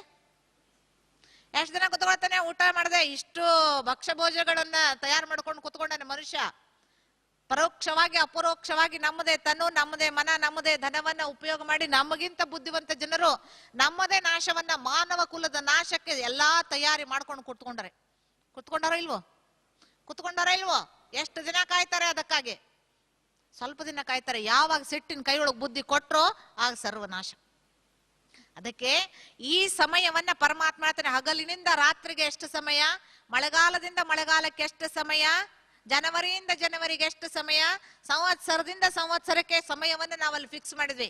ಅದೇ ರೀತಿ ಈ ಸೃಷ್ಟಿ ಚಕ್ರದ ಸಮಯವನ್ನ, ಕಾಲಚಕ್ರದ ಸಮಯವನ್ನ, ಈ ಜನನ ಮರಣ ಚಕ್ರದ ಸಮಯವನ್ನ, ಶ್ರೇಷ್ಠತೆಯಿಂದ ಕನಿಷ್ಠತೆ, ಕನಿಷ್ಠತೆಯಿಂದ ಮತ್ತೆ ಪುನಃ ಶ್ರೇಷ್ಠತೆಗೆ ಹೋಗುವ ಸಮಯವನ್ನ ಸ್ವಯಂ ಈ ಚಕ್ರದಲ್ಲಿ ಬರದೇ ಇದ್ದಂತವನು ತಿಳಿಸಿಕೊಡ್ತಾನೆ. ಇದು 5,000 ವರ್ಷದ ಸಮಯ ಅಂತ. ಇದರಲ್ಲಿ ಒಂದು ಶ್ರೇಷ್ಠ ಸಮಯ, ಇದನ್ನ ನಾವು ಸತ್ಯಯುಗ ಅಂತ ಕರೆದ್ವಿ, ಕೃತಯುಗ ಅಂತ ಕರೆದ್ವಿ. ಈ ಕೃತಯುಗದ ವರ್ಣನೆಯನ್ನ ನಮ್ಮ ಸಾಹಿತ್ಯವು ಕೊಡ್ತು. ಏನ್ ಕೊಡ್ತು? ಕೃತಯುಗದಲ್ಲಿ ಶ್ರೀ ಗುರುವು ಶಿಷ್ಯಂಗೆ ಬಡಿದು ಬುದ್ಧಿಯ ಪೇಳೆ ಆಗಲಿ ಮಹಾಪ್ರಸಾದವೆಂಬೆ. ತ್ರೇತಾಯುಗದಲ್ಲಿ ಶ್ರೀ ಗುರುವು ಶಿಷ್ಯಂಗೆ ಝಂಕಿಸಿ ಬುದ್ಧಿಯ ಪೇಳೆ ಆಗಲಿ ಮಹಾಪ್ರಸಾದವೆಂದೆ. ದ್ವಾಪರ ಯುಗದಲ್ಲಿ ಶ್ರೀ ಗುರುವು ಶಿಷ್ಯಂಗೆ ಬೈದು ಬುದ್ಧಿಯ ಪೇಳೆ ಆಗಲಿ ಮಹಾಪ್ರಸಾದವೆಂದೆ. ಆದರೆ ಕಲಿಯುಗದಲ್ಲಿ ಶ್ರೀ ಗುರುವು ಶಿಷ್ಯಂಗೆ ನಮಿಸಿ ಬುದ್ಧಿಯ ಪೇಳೆ ಆಗಲಿ ಮಹಾಪ್ರಸಾದವೆಂಬೆ. ಇದು ಕಲಿಯುಗದ ದುರ್ಭಾಗ್ಯ. ಈಗ ಮನೆಗೆ ಹೋಗಿ ಪಾಠ ಹೇಳ್ತಾರಲ್ಲ ಮಾಸ್ಟ್ರು, ಅವರಪ್ಪ ಪೊಲೀಸ್ ಇದ್ದಾನಂತಂದ್ರೆ ಇವನು ನಮಸ್ಕಾರ ಮಾಡ್ಲೇಬೇಕು, ಅಪ್ಪನಿಗೂ ಮಗನಿಗೆ ಇಬ್ಬರಿಗೂ ನಮಸ್ಕಾರ ಮಾಡ್ಬೇಕು, ಇಲ್ಲ ಅಂದ್ರೆ ನಡೆಯಲ್ಲ. ಅವನು ಒಂದು ಪಿಸ್ತೂಲ್ ಹಿಡ್ಕೊಂಡು ಬಂದ್ರೆ ಇವನು ಕಾಪಿ ಮಾಡ್ಲಿ ಇನ್ನೇನೋ ಮಾಡ್ಲಿ ಅವನು ಎಸ್ ಅನ್ಲೇಬೇಕು, ಮಾಡ್ಕೊಂಡು ಹೋಗಪ್ಪ ನಿನ್ಗೇನ್ ಬೇಕೋ ಅದನ್ನ ಮಾಡ್ಕೊಂಡು ಹೋಗಂತ ಅನಿವಾರ್ಯ. ಇದು ಕಲಿಯುಗದ ದುರ್ಭಾಗ್ಯ, ಕಲಿಯುಗದಲ್ಲಿರುವವರ ದುರ್ಭಾಗ್ಯ. ಆದರೆ ಕಲಿಯುಗವನ್ನ ಮತ್ತೆ ಪುನಃ ಸುವರ್ಣ ಯುಗವನ್ನಾಗಿ ಮಾಡುವಂತಹ ಪ್ರತಿಜ್ಞೆ ಪರಮಾತ್ಮನದು. ಅದಕ್ಕಾಗಿ ಗೀತೆಯಲ್ಲಿ ಹೇಳಲಾಗಿದೆ, ಯದಾ ಯದಾ ಹಿ ಧರ್ಮಸ್ಯ ಗ್ಲಾನಿಹಿ ಭವತಿ. ಯಾವಾಗ ಧರ್ಮದ ಗ್ಲಾನಿ ಆಗ್ತದೆಯೋ ಆಗ ನಾನು ಬರ್ತೇನೆ. ಪರಿತ್ರಾಣಾಯ ಸಾಧೂನಾಂ ವಿನಾಶಾಯ ಚ ದುಷ್ಕೃತಂ. ಸಾಧುಗಳ ಸಜ್ಜನರ ರಕ್ಷಣೆಯನ್ನು ನಾನು ಮಾಡ್ಲಿಕ್ಕಾಗಿ ಬರ್ತೇನೆ, ದುರ್ಜನರ ನಾಶವನ್ನ ನಾನು ಮಾಡ್ಲಿಕ್ಕೆ ಬರ್ತೇನೆ, ಸತ್ಯ ಧರ್ಮದ ಸ್ಥಾಪನೆಯನ್ನ ನಾನು ಮಾಡ್ಲಿಕ್ಕೆ ಬರ್ತೇನೆ. ಸಂಭವಾಮಿ, ನಾನು ಅವತರಿಸ್ತೇನೆ. ಯಾಕೆಂದ್ರೆ ಅವನು ಹುಟ್ಟಿ ಬರ್ತಾನೆ ಅಂತಂದ್ರೆ ಅವನಿಗೆ ಸಾವು ಇದೆ. ಪರಮಾತ್ಮ ಸತ್ತ ಅಂತ ಯಾವ್ದಾದ್ರೂ ನ್ಯೂಸ್ ಪೇಪರ್ ನಲ್ಲಿ ಕೇಳಿವಿಯೇ? ಹುಟ್ಟೂ ಇಲ್ಲ, ಯಾರಿಗೆ ಹುಟ್ಟಿಲ್ವೋ ಅವನಿಗೆ ಸಾವು ಇಲ್ಲ. ಹುಟ್ಟು ಸಾವಿನ ಚಕ್ರದಲ್ಲಿ ಬರದೇ ಇದ್ದಂತಹವನು ಪರಮಾತ್ಮ. ಆ ಪರಮಾತ್ಮನನ್ನ ಮತ್ತೆ ನಾವು ಸತಿಸುತರನ್ನ ಕಟ್ಟಿ ಸಂಸಾರಿಯನ್ನಾಗಿ ಮಾಡಿದ್ವಿ. ಶಿವನನ್ನ ಶಂಕರ ಅಂದ್ವಿ, ಶಂಕರನನ್ನ ಶಿವ ಅಂದ್ವಿ. ಈ ಸತ್ಯವನ್ನು ಸ್ಪಷ್ಟ ಮಾಡ್ತೇನೆ, ಶಿವ ಶಂಕರನಲ್ಲ, ಶಂಕರ ಶಿವನಲ್ಲ. ಶಂಕರನಿಗೆ ನಾವು ಸಂಸಾರ ಕಟ್ಟಿದ್ವಿ, ಆದ್ರೆ ಶಿವನಿಗೆ ಯಾವ ಸಂಸಾರವೂ ಇಲ್ಲ. ಅದನ್ನೇ ನಮ್ಮ ಅಂಬಿಗರ ಚೌಡಯ್ಯನವ್ರು ಹೇಳ್ತಾರೆ, ನಮ್ಮ ಸಾಹಿತ್ಯ ಹೇಳ್ತದೆ, ವಚನ ಸಾಹಿತ್ಯ ಏನ್ ಹೇಳ್ತದೆ ಅಂದ್ರೆ, ವೃಷಭ ವಾಹನನಲ್ಲ, ತ್ರಿಶೂಲ ಡಮರುಗವಿಲ್ಲ, ಭಸ್ಮ ಭೂಷಿತನಲ್ಲ, ಅಸುರ ಮಾಲೆಗಳಿಲ್ಲ, ಋಷಿಯ ಮಗಳೊಡನಿದ್ದಾತನಲ್ಲ, ಎಸಗುವ ಸಂಸಾರದ ಕುರುಹಿಲ್ಲದಾತಂಗೆ ಹೆಸರಾವುದು ಹೇಳ? ಹೆಸರಾವುದು? ಇವನಿಗೆ ಕಟ್ಬಿಟ್ವಿ ನಾವು. ಒಬ್ಬಳನ್ನ ತಲೆ ಮೇಲೆ ಕುಡಿಸಿದ್ವಿ, ಒಬ್ಬಳನ್ನ ತೊಡೆ ಮೇಲೆ ಕುಡಿಸಿದ್ವಿ. ಅವಳನ್ ಗಂಗೆ ಅಂದ್ವಿ, ಒಬ್ಬಳನ್ ಗೌರಿ ಅಂದ್ವಿ. ಒಬ್ಬನಿಗೆ ಶ್ರೀದೇವಿ ಅಂದ್ವಿ, ಒಬ್ಬಳಿಗೆ ಭೂದೇವಿ ಅಂದ್ವಿ, ಒಬ್ಬಳಿಗೆ ಗಾಯತ್ರಿ ಅಂದ್ವಿ, ಒಬ್ಬಳಿಗೆ ಸರಸ್ವತಿ ಅಂತಂದು ನಮ್ಗೆ ಒಬ್ಬರದೇ ಕಾಟ ಸಾಕು ಪಾಪ. ಅವ್ರಿಗೆಲ್ಲ ಇಬ್ಬಿಬ್ರನ್ನ ಕಟ್ಟು ಕುಡಿಸಿದ್ವಿ, ಒಂದೊಂದು ಸಂಸಾರ ಮಾಡಿ ಅವರನ್ನು ಜೋಡಿಸಿದ್ವಿ. ಆದ್ರೆ ಇವನಿಗೆ ಮಾತ್ರ ಯಾವ ಸಂಸಾರದ ಕುರುಹು ಇಲ್ಲ. ಸಂಸಾರದ ಕುರುಹು ಇಲ್ಲದಾತಂಗೆ ಹೆಸರಾವುದು ಹೇಳ? ಎಷ್ಟು ಸತ್ಯ ಮತ್ತು ಅರ್ಥಗರ್ಭಿತವಾದ ಪ್ರಶ್ನೆ. ಅದನ್ನ ಬಸವಣ್ಣನವ್ರು ಇನ್ನೂ ಸರಳ ಮಾಡ್ತಾರೆ. ಬೆನಕನು ಹರನ ಸುತನೆಂಬ ಶಿವದ್ರೋಹಿಗಳೇ ನೀವು ಕೇಳಿರೋ, ಪಾರ್ವತಿಯು ಹರನ ಸತಿ ಎಂಬ ಲಿಂಗ ದ್ರೋಹಿಗಳೇ ನೀವು ಕೇಳಿರೋ, ನಮ್ಮ ಕೂಡಲ ಸಂಗಮ ದೇವ ಅಜಾತ ಪರಮ ಪವಿತ್ರ ನೀವು ಕಾಣಿರೋ ಅಂತ ಹೇಳ್ಬಿಟ್ಟು ಈ ಸತ್ಯವನ್ನ, ಪರಮ ಪವಿತ್ರ ಅಜಾತ ಆತನ ಸತ್ಯವನ್ನ ನಾವು ಸ್ವೀಕಾರ ಮಾಡ್ಲಿಕ್ಕೆ ಸಾಧ್ಯವೇ ಆಗ್ಲಿಲ್ಲ, ದುರ್ದೈವ. ಆದ್ರೂ ತಮ್ಮೆಲ್ಲರ ಭಾಗ್ಯ ಇಲ್ಲಿವರೆಗೆ ಕರ್ಕೊಂಡು ಬಂದಿದೆ ಈ ಸತ್ಯವನ್ನ ಸ್ವೀಕಾರ ಮಾಡ್ಲಿಕ್ಕಾಗಿ. ಸತ್ಯವನ್ನ, ಏಕೆಂದ್ರೆ ತಾವೆಲ್ಲರೂ ಶಿವಭಕ್ತರು, ತಾವೆಲ್ಲರೂ ಶಿವಾನುರಾಗಿಗಳು. ಈ ಶಿವಾನುರಾಗಿಗಳಿಗೆ, ಶಿವಭಕ್ತರಿಗೆ ಆಧ್ಯಾತ್ಮ ಜಗತ್ತಿನ ಆಹ್ವಾನ ಬಂತು. ತಮ್ಮ ಭಾಗ್ಯ ತಮ್ಮೆಲ್ಲರನ್ನ ಇಲ್ಲಿ ಕರ್ಕೊಂಡು ಬಂತು. ಈ ರೀತಿ ತಮ್ಮ ಭಾಗ್ಯ ತಮ್ಮನ್ನು ಇಲ್ಲಿವರೆಗೂ ಕರ್ಕೊಂಡು ಬಂದಿದೆ ಅನ್ನೋರು ಕೈ ಎತ್ತಿ. ತಮ್ಮ ಭಾಗ್ಯ ಇಲ್ಲಿವರೆಗೂ ತಮ್ಮನ್ನು ಕರ್ಕೊಂಡು ಬಂದಿದೆ ಅನ್ನೋರು ಕೈ ಎತ್ತಿ. ಯಾಕೆ ಮಧ್ಯೆ ಎತ್ತ ಇಲ್ಲಲ್ಲ? ಈ ಕಡೆ ಇನ್ನು ವಿಚಾರ ಮಾಡ್ತಾ ಇದ್ದಾರೆ, ಏನದನೋ ಏನ್ ಗೊತ್ತಿಲ್ರಿ, ಇನ್ನು ವಾಪಸ್ ಹೋಗಿ ಅಂತ. ಇನ್ನು ವಾಪಸ್ ಹೋಗಿ ಅಲ್ಲ, ಭಾಗ್ಯ ಇತ್ತು, ಕರ್ಕೊಂಡು ಬಂತು. ಇನ್ ಮುಂದೆ ಭಾಗ್ಯ ಬೆಳಗಿಸ್ಕೊಳ್ಬೇಕು ಅಂತಂದ್ರೆ ಅದಕ್ಕೆ ನೀವೇ ನಿಮ್ಮ ಸಾಧನೆಯನ್ನ ಮಾಡಬೇಕು. ಕಷ್ಟಗಳಿವೆ, ಸಮಸ್ಯೆಗಳಿವೆ, ಪರಿಸ್ಥಿತಿಗಳಿವೆ, ವಿಘ್ನಗಳಿವೆ. ಇವಿಲ್ದೆ ಮುಂದೆ ಹೆಂಗ್ ಹೋಗ್ತವೆ ನಾವು? ಇವೆಲ್ಲ ಬರುವೆ. ಸಮಸ್ಯೆಗಳು ಮನುಷ್ಯರಿಗಲ್ದೆ ಮರಗಿಡಗಳಿಗೆ ಬರ್ತವೆ. ಸಮಸ್ಯೆಗಳು, ಪರೀಕ್ಷೆಗಳು ಮನುಷ್ಯರಿಗಲ್ದೆ ಮರಗಿಡಗಳು ಬರ್ತವೆ ಇಲ್ಲ, ಮನುಷ್ಯರಿಗೆ ಬರುದು. ಯಾವಾಗ ಮನುಷ್ಯ ಪೆಟ್ಟನ್ನ, ಸಮಸ್ಯೆಯನ್ನ, ಪರೀಕ್ಷೆಯನ್ನ ಸ್ವೀಕಾರ ಮಾಡ್ತಾನೆಯೋ, ಪರಿವರ್ತನೆ ಆಗ್ತಾನೋ, ಖಂಡಿತವಾಗಿ ಅವನು ಮುಂದುವರಿಲಿಕ್ಕೆ ಸಾಧ್ಯವಾಗ್ತದೆ. ಅದಕ್ಕಾಗಿ ಅಳಿಗಾಲ ಧರ್ಮಕ್ಕೆ ಭೂಕಾಂತೆ ನಡಗುತ್ತ ಆಕಾಶ ಒದರುತ್ತ ನಾಕವು ನರಕವಾಗಿರಲು ಶಿವನೇ ಇಳಿದಿಳೆಗೆ ಬಂದು ಸಜ್ಜನರ ರಕ್ಷಿಪನು. ಅವನ್ ಬರ್ತಾನೆ, ನಮ್ಮ ರಕ್ಷಣೆಯನ್ನ ಮಾಡ್ತಾನೆ. ಆದ್ರೆ ಅವನ ಮೇಲೆ ನಮಗೆ ಭರವಸೆ ಇರಬೇಕು, ಅವನ ಬಗ್ಗೆ ನಮಗೆ ವಿಶ್ವಾಸವಿರಬೇಕು. ಹಾಗೆ ನಂಬಿಕರೆದೊಡೆ ಓ ಎನ್ನನೆ ನಂಬಿಕರೆದೊಡೆ, ಖಂಡಿತವಾಗಿ ಅಂತಾನೆ. ಆ ರೀತಿ ನಂಬಿಕರೆಯುವಂತಹ ವಿಧಿಯೇ ಸಹಜ ರಾಜಯೋಗ. ಅದಕ್ಕಾಗಿ ತಾವು ಪ್ರಶ್ನೆಯನ್ನ ಕೇಳಿದ್ರಿ, ಆತ್ಮಗಳ ಸಂಖ್ಯೆ ಅವೇನ್ ಮರಿ ಆಗ್ತಾ ಇಲ್ಲ. ಆತ್ಮಗಳು ಮೇಲೆ ಕುತ್ಕೊಂಡವೆ ಗ್ರೀನ್ ರೂಮ್ ನಲ್ಲಿ. ಯಾರ್ಯಾರದ್ದು ಯಾವಾಗ ಪಾರ್ಟ್ ಇರ್ತದೆಯೋ, ಯಾರ್ಯಾರ ಕ್ವಾಲಿಫಿಕೇಶನ್ ಯಾವಾಗ ಇದೆನೋ ಅವಾಗ ಬರ್ತವೆ. ಸತ್ಯಯುಗಕ್ಕೆ ಯೋಗ್ಯರಾಗಿರುವವರು ಗ್ರೀನ್ ರೂಮ್ ನಿಂದ ಸತ್ಯಯುಗಕ್ಕೆ ಬರ್ತಾರೆ. 100% ಮೊರಾಲಿಟಿ ಇರುವವರು. ಇನ್ನು ಪರ್ಸೆಂಟೇಜ್ ಕಡಿಮೆ ಆಯ್ತು 80% ಅವರು ತ್ರೇತಾಯುಗಕ್ಕೆ ಬರ್ತಾರೆ. ಈ ಸತ್ಯಯುಗದವರು ತ್ರೇತಾಯುಗಕ್ಕೆ ಬರ್ತಾರೆ. ತ್ರೇತಾಯುಗದಲ್ಲಿ ಯೋಗ್ಯತೆಯನ್ನು ಹೊಂದಿದವರು ಸೀದಾ ತ್ರೇತಾಯುಗಕ್ಕೆ ಬರ್ತಾರೆ. ಸರಿ, ದ್ವಾಪರ ಯುಗಕ್ಕೆ ತ್ರೇತಾಯುಗದವರು ದ್ವಾಪರಕ್ಕೆ ಬರ್ತಾರೆ. ದ್ವಾಪರ ಯುಗದ ಕ್ವಾಲಿಫಿಕೇಶನ್ 60% 50% ನವರು ದ್ವಾಪರ ಯುಗಕ್ಕೆ ಬರ್ತಾರೆ. ಇನ್ ಕಲಿಯುಗಕ್ಕೆ ಇವರು ಬರ್ತಾರೆ, ಅವರು ಬರ್ತಾರೆ. ಅಂತೂ ಜನಸಂಖ್ಯೆ ವೃದ್ಧಿ ಆಗ್ತಾ ಹೋಗ್ತದೆ. ಎಷ್ಟೇ ಇವರು ಬರ್ತ್ ಕಂಟ್ರೋಲ್ ಮಾಡಿದ್ರು ಒಂದಿದ್ದಲ್ಲಿ 2 ಹುಟ್ಟತವೆ, 2 ಇದ್ದಲ್ಲಿ 3 ಹುಟ್ಟತವೆ, 3 ಇದ್ದಲ್ಲಿ 4 ಹುಟ್ಟತವೆ, ಮತ್ತು ಹುಟ್ಟೋ ಎಷ್ಟು ಹುಟ್ಟಬೇಕೋ ಅಷ್ಟು ಊಟೇ ಹುಟ್ಟತವೆ. ಯಾಕೆಂದ್ರೆ ಅವ್ರ ಸಂಖ್ಯೆ ಬೇಕಿಲ್ಲಿ. ಎಷ್ಟು ಅತಿ ಆಗ್ತದೋ ಆಗ ಅತಿ ಅಂತ್ಯವಾಗ್ತದೆ. ಮಂಗಳಾರತಿ, ಮಹಾಮಂಗಳಾರತಿಗೆ ಎಲ್ಲ ಆಕ್ಟರ್ಸ್ ಬೇಕಲ್ಲ ಸ್ಟೇಜ್ಗೆ. ಮಹಾಮಂಗಳಾರತಿ ಆಗ್ಬೇಕು ಅಂದ್ರೆ ಎಲ್ಲ ಸ್ಟೇಜ್ಗೆ ಆಕ್ಟರ್ಸ್ ಬೇಕು, ಅವಾಗ ಮಾತ್ರ ಅಂತ್ಯವಾಗ್ತದೆ. ಅದಕ್ಕಾಗಿ ನರ ನಾರಿ ವೇಷಗಳು ನಾಟಕದ ಪಾತ್ರಗಳು. ನಾವೆಲ್ಲರೂ ನಾಟಕದ ಪಾತ್ರಗಳು. ವಿವಿಧ ವೇಷಗಳು, ವಿಧ ವಿಧದ ಭಾಷೆಗಳು ಬರುತ್ತಿಹವು. ಬೆರಗೆನಿಸಿ ಮೆರೆಯುವವು ತೆರಳುವವು, ಮೆರವಣಿಗೆಯೋ ಲೋಕ. ಇದು ಮೆರವಣಿಗೆ ಮನೆ ಇದ್ದಂಗೆ. ಬರುತ್ತಿಹವು ಬೆರಗೆನಿಸಿ ಮೆರೆಯುವವು ತೆರಳುವವು. ಬರ್ತೇವೆ, ಈ ಮದುವೆ ಮನೆಗೆ ಹೋಗ್ತೇವೆ, ಮದುವೆ ಆಯ್ತು. ಮದುವೆ ಆದ್ಮೇಲೆ ಇವರು ಪಟಾಪಟ್ ಹೋದ್ರು ತಮ್ಮನೆಗೆ, ಸರಿ. ಇಲ್ಲ ಅಂದ್ರೆ ಅವ್ರು ಕೇಳ್ತಾರೆ, ನೀವ್ ಯಾವಾಗ ಹೋಗೋರು ಅಂತ ಕೇಳ್ತಾರ ಇಲ್ಲೋ? ಏನ್ ಅಲ್ಲೇ ಕೂಡ್ತೀವಿ ಅಂದ್ರೆ, ಮದುವೆ ಮಾಡ್ಲಿಕ್ಕೆ ಹೋಗಿ ಅವ್ರ ಮನೆ ಕೂಡ್ತೀವಿ ಅಂದ್ರೆ ಏನಂತಾರೆ? ಸರಿ, ಎಲ್ಲರೂ ಬರ್ತಾರೆ, ಎಲ್ಲಾ ಕಡೆ ಬರ್ತಾರೆ, ಚಂದ ಆಗ್ತಾರೆ, ಟಿಪ್ ಟಾಪ್ ಆಗ್ತಾರೆ, ಎಲ್ಲ ಓಡಾಡ್ತಾರೆ. ದಿಬ್ಬಣ ಹೋಯ್ತು, ಮದು ಮಕ್ಕಳು ಹೋದ್ರು, ಇವ್ರು ಹೋಗ್ಲಿಕ್ಕೆ ಶುರು ಮಾಡಿದ್ರು. ಸರಿ, ಇಲ್ಲ ಅಂತಂದ್ರೆ ಅವರೇ ಇವ್ರನ್ನ ಬಿಟ್ಟು ಬರ್ಲಿಕ್ಕೆ ಹೋಗ್ತಾರೆ. ಹಂಗೆ ನಾವು ಬಂದ್ವಿ, ಅಲ್ಲಿಂದ ನಾವು ಬಂದ್ವಿ, ಇನ್ನು ಬರ್ತಾ ಇದ್ವಿ. ಸರಿ, ಬಂದ್ವಿ, ಎಲ್ಲ ಮಾಡಿದ್ವಿ, ಎಲ್ಲ ಮದುವೆ ಮುಗಿತು, ವಾಪಸ್ ಹೋಗೋ ತಯಾರಿ ಮಾಡಿದ್ವೋ. ಸರಿ, ಇಲ್ಲ ಅಂದ್ರೆ ಪೆಟ್ಟು ಕೊಟ್ಟಾದ್ರೆ ಅವ್ನು ಎಳ್ಕೊಂಡು ಹೋಗ್ತಾನೆ. ಇದು ಸತ್ಯ. ಬಡದಾದ್ರೆ ಅವ್ನು ಎಳ್ಕೊಂಡು ಹೋಗ್ತಾನೆ. ಯಾಕೆಂದ್ರೆ ದನ ಕರುಗಳಿಗೆ ಬುದ್ಧಿ ಇದೆ. ಸಾಯಂಕಾಲ ಆಯ್ತೋ ತಮ್ ಜಾಗಕ್ಕೆ ಹೋಗಿ ನಿಲ್ತವೆ. ದನ ಕರುಗಳು ತಮ್ ಜಾಗಕ್ಕೆ ಹೋಗಿ ನಿಲ್ತವೆ. ಆದ್ರೆ ನಾವ್ ಎಷ್ಟು ಬುದ್ಧಿ ಮಾರ್ಕೊಂಡಿವೆ ಅಂತಂದ್ರೆ, ಎಲ್ಲೆಲ್ಲಿ ಮೇಯ್ಲಿಕ್ಕೆ ಬಂದಿವೆಯೋ ಅದೇ ನಮ್ ಜಾಗ ಅಂತ ಕುತ್ಕೊಂಡ್ಬಿಟ್ಟಿವೆ, ಅದೇ ಫೈನಲ್ ಅಂತ. ಆದ್ರೆ ಅಲ್ಲೇ ಮೇಯ್ಲಿಕ್ಕೆ ಕುತ್ಕೊಂಡು ಅದೇ ನಮ್ ಜಾಗ ಅಂತಂದ್ರೆ ಮಾಲೀಕ ಬಿಡಲ್ಲ. ಮಾಲೀಕ ಬಂದು ಬಡದ್ ಎಳ್ಕೊಂಡು ವಾಪಸ್ ಕರ್ಕೊಂಡು ಹೋಗ್ತಾನೆ. ಯಾಕೆಂದ್ರೆ ಅಲ್ಲಿದೆ ನೋಡು ನಮ್ಮ ಮನೆ, ಇಲ್ಲಿ ಅದೆಲ್ಲವೂ ಸುಮ್ಮನೆ. ಈಗ ನಾವು ಅವನ ಕಡೆ ಬಡ್ಸ್ಕೊಂಡು ಹೊಡ್ತಾ ತಿಂದ ಹತ್ತು ಕರೆದು ಹೋಗೋದಲ್ಲ. ಪರಮಾತ್ಮ ಶಿಕ್ಷಣ ಕೊಡ್ತಾನೆ. ನಗನಗ್ತಾ ನೀವು ಜೊತೆಗೆ ಬನ್ನಿ. ಶಿಕ್ಷೆ ಇಲ್ಲದೆ ಶಿಕ್ಷಣದ ಲಕ್ಷಣಗಳನ್ನು ನಿಮ್ಮ ಜೀವನದಲ್ಲಿ ರೂಢಿಸಿಕೊಂಡು ಬನ್ನಿ ಅಂತ ಪರಮಾತ್ಮ ಈಗ ಶಿಕ್ಷಣವನ್ನು ಕೊಡ್ತಾನೆ. ಅವನು ಶಿಕ್ಷಣವನ್ನ ಕೊಡ್ಬೇಕಾದ್ರೆ ತಾವೆಲ್ಲ ಈ ಹಿಂದಿನ ತರಗತಿಗಳಲ್ಲಿ ಕೇಳಿದ್ರಿ, ಒಂದು ಮನುಷ್ಯನ ಶರೀರವನ್ನ ತೆಗೆದುಕೊಳ್ತಾನೆ. ಜೈಸಾ ದೇಶ್ ವೈಸಾ ವೇಷ್. ಯಾವ ದೇಶಕ್ಕೆ ಅವನು ಬಂದು ಶಿಕ್ಷಣವನ್ನು ಕೊಡಬೇಕಾಗಿದೆಯೋ ಆ ವೇಷವನ್ನ ಅವನು ಧರಿಸ್ತಾನೆ, ಶಿಕ್ಷಣವನ್ನ ಕೊಡ್ತಾನೆ. ಶಿಕ್ಷಣವನ್ನ ಕೊಡ್ಲಿಕ್ಕೆ ಬಾಯಿ ಬೇಕು ಅವನಿಗೆ, ಹೊಟ್ಟೆ ಕಾಲು ಕೈ ಬೇಕಾಗಿಲ್ಲ. ಒಂದು ಮುಖದ ಆಧಾರವನ್ನ ತೆಗೆದುಕೊಳ್ತಾನೆ, ಒಂದು ಮನುಷ್ಯ ಶರೀರವನ್ನ ಆಶ್ರಯಿಸ್ತಾನೆ. ಆ ಮನುಷ್ಯ ಶರೀರವನ್ನ ಬ್ರಹ್ಮ ಅಂತ ಕರೆದು ಅವನು ಸೃಷ್ಟಿಯ ರಚನೆಯನ್ನ ಮಾಡ್ತಾನೆ. ಅದಕ್ಕಾಗಿ ತಾವು ನೋಡಿರ್ಬೋದು, ಶಿವಾಲಯಗಳಲ್ಲಿ ಒಂದು ಮುಖವಾಡವನ್ನ ಹಾಕ್ತಾರೆ ಶಿವರಾತ್ರಿಯ ದಿನದಂದು. ಅದು ಪುರುಷನ ಮುಖ, ಅದು ವೃದ್ಧ ಮುಖ, ಸಣ್ಣದಲ್ಲ. ವೃದ್ಧ ಮುಖ ಅದು ಪುರುಷನ ಮುಖ, ಅದು ಸ್ತ್ರೀಯ ಮುಖ ಅಲ್ಲ. ಪುರುಷ ಶರೀರವನ್ನ ಅವನು ಆಶ್ರಯಿಸ್ತಾನೆ, ಅನುಭವಿ ಶರೀರವನ್ನ ಅವನು ಆಶ್ರಯಿಸ್ತಾನೆ, ಶಿಕ್ಷಣವನ್ನ ಕೊಡ್ತಾ ಹೋಗ್ತಾನೆ. ಇನ್ನು ಎರಡನೆಯ ಹಂತದಲ್ಲಿ ತಾವು ನೋಡಿರ್ಬೋದು, ನಂದಿಯನ್ನಿಟ್ಟಿರ್ತಾರೆ ಈಶ್ವರನ ದೇವಾಲಯದ ಮುಂದೆ. ಹುಲಿ ಕರಡಿ ಚಿರತೆ ಹಾವು ಇಟ್ಟಿರಲ್ಲ, ಒಂದ್ ನಂದಿಯನ್ನಿಡ್ತಾರೆ.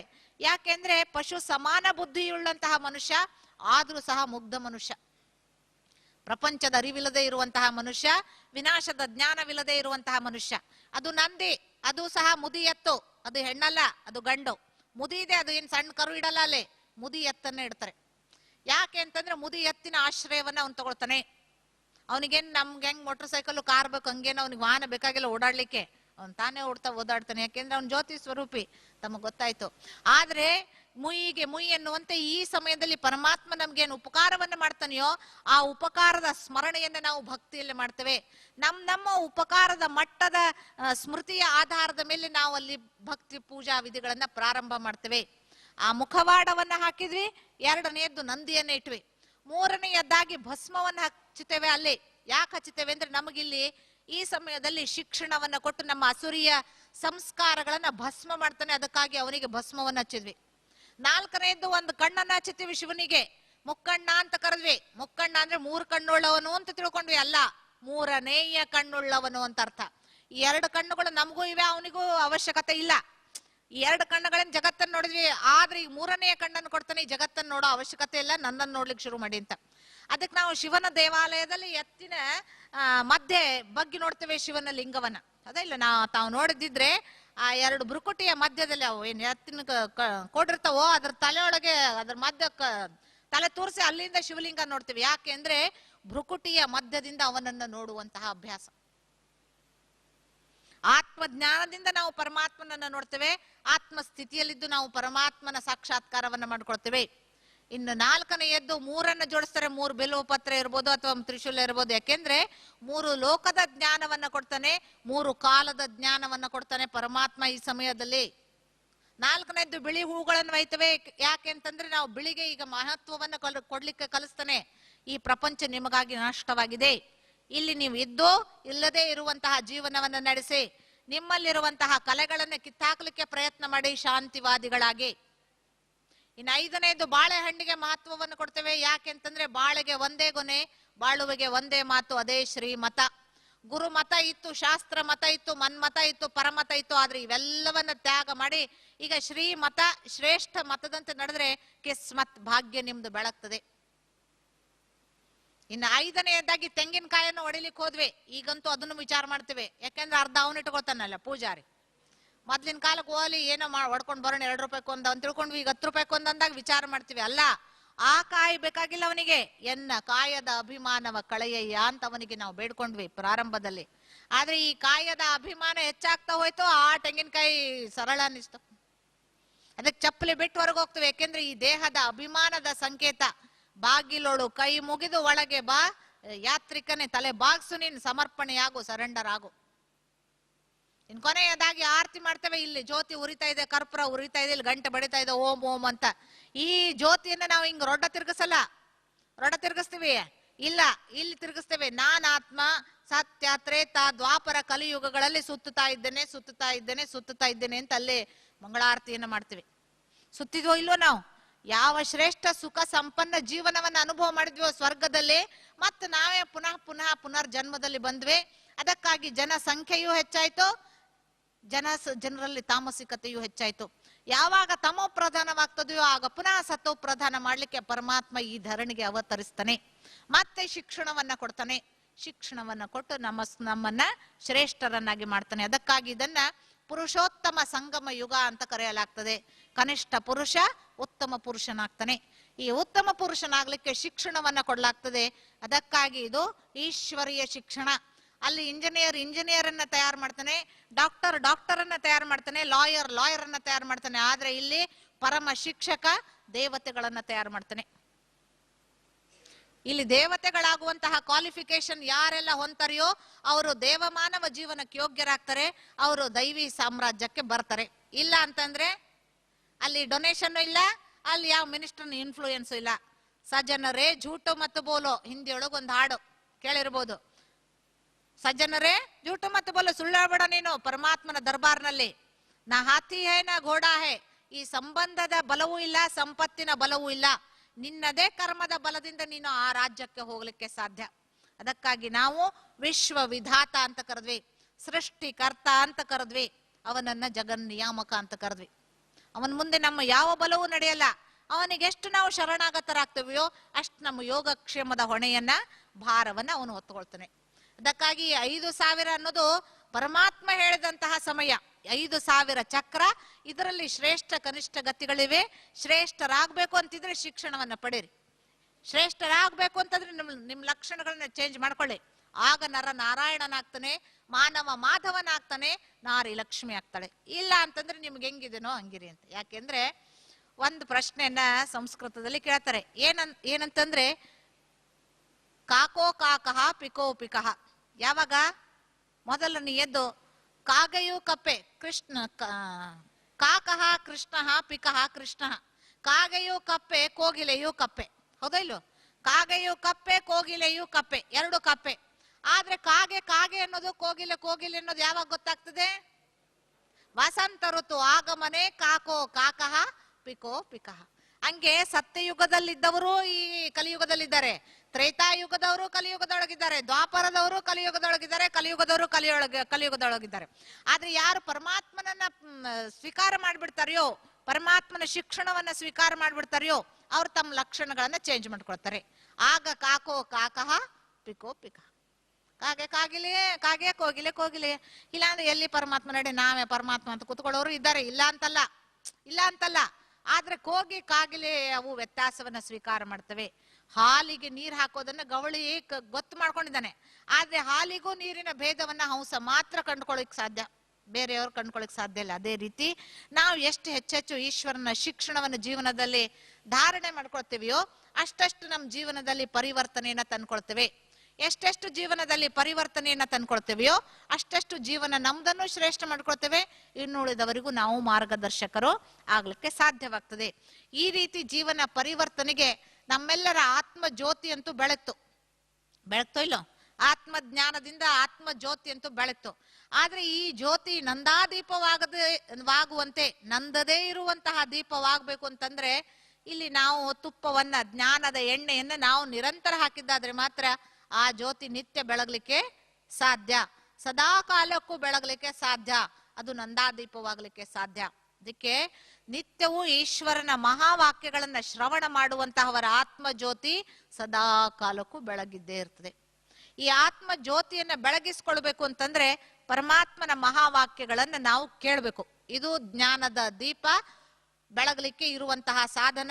ಇದನ್ನ ಜ್ಞಾನದ ಘೃತ ಅಥವಾ ಜ್ಞಾನದ ತುಪ್ಪ ಅಥವಾ ಜ್ಞಾನದ ಎಣ್ಣೆ ಅಂತ ಕರೆಯಲಾಗ್ತದೆ. ಈಗ ತಮ್ಮೆಲ್ಲರಿಗೂ ತಮ್ಮ ಗೆಳಗೆ ಯಾರಿಗಾದ್ರೂ ಒಂದು ಪತ್ರ ಬಂದಿದೆ ತಮ್ಮೂರಿಂದ, ಆ ಪತ್ರವನ್ನ ನನ್ನ ಕೈ ಕೊಡ್ತಾರೆ. ನಾನು ತಮ್ಮಗಳಿಗೆ ನೋಡ್ರಿ ಇಂಥದೊಂದು ಪತ್ರ ಬಂದಿದೆ ಅಂತ ಕೊಟ್ರೆ, ಆ ಪತ್ರ ಓದುವಾಗ ಯಾರಿಗೆ ನೆನಪಿಗೆ ಬರ್ತಾರೆ? ನಾನ್ ನೆನಪಿಗೆ ಬರ್ತೀನೋ, ಆ ಪೋಸ್ಟ್ ಮನ್ ನೆನಪಿಗೆ ಬರ್ತಾನೋ, ಇನ್ಯಾರೋ ನೆನಪಿಗೆ ಬರ್ತಾರೋ? ಪತ್ರ ಬರೆದವ್ರು ನೆನಪಿಗೆ ಬರ್ತಾರೆ, ಹೆಂಡ್ರು ಬರ್ದಿದ್ರೆ ಹೆಂಡ್ರು ನೆನಪು ಬರ್ತಾರೆ, ಗಂಡ್ರು ಬರ್ದಿದ್ರೆ ಯಾರು ಬರ್ದಿರ್ತಾರೋ ಅವ್ರ ನೆನಪಿಗೆ ಬರ್ತಾರೆ. ಅದೇ ರೀತಿ ಈ ಪತ್ರ, ಇದನ್ನ ನಾವು ಮುರಳಿ ಅಂತ ಕರಿತೇವೆ, ಜ್ಞಾನ ಮುರಳಿ ಅಂತ ಕರಿತೇವೆ, ಇದನ್ನ ದೇವ ವಾಕ್ಯ ಅಂತ ಕರಿತೇವೆ, ಇದನ್ನ ಸಂಜೀವಿನಿ ಅಂತ ಕರಿತೇವೆ. ಅಂತೂ ಇದು ನಮ್ಮನ್ನ ಪ್ರಜ್ಞಾವಂತರನ್ನಾಗಿ ಮಾಡುವಂತಹ, ಆ ಜಗತ್ತಿನ ಎಲ್ಲಾ ಆಕರ್ಷಣೆಗಳಿಂದ ನಮ್ಮನ್ನ ನಾವು ಡಿಟ್ಯಾಚ್ ಮಾಡಿಕೊಳ್ಳುವಂತಹ, ನಮ್ಮ ಜೀವನವನ್ನ ಶ್ರೇಷ್ಠ ಮಾಡಿಕೊಳ್ಳುವಂತಹ ಶಿಕ್ಷಣ. ಈ ಮಹಾವಾಕ್ಯಗಳನ್ನು ತಾವು ಕೇಳಿದ್ರಿ. ಪ್ರಜಾಪಿತ ಬ್ರಹ್ಮಾರವರ ಶರೀರದ ಮಾಧ್ಯಮದಿಂದ ಏನ್ ಪರಮಾತ್ಮ ಉಚ್ಚಾರಣೆ ಮಾಡಿದ್ನೋ ಆ ಮಹಾವಾಕ್ಯಗಳನ್ನ ಸಾಕಾರ ಮಹಾವಾಕ್ಯಗಳು ಅಂತ ಕರಿತೇವೆ.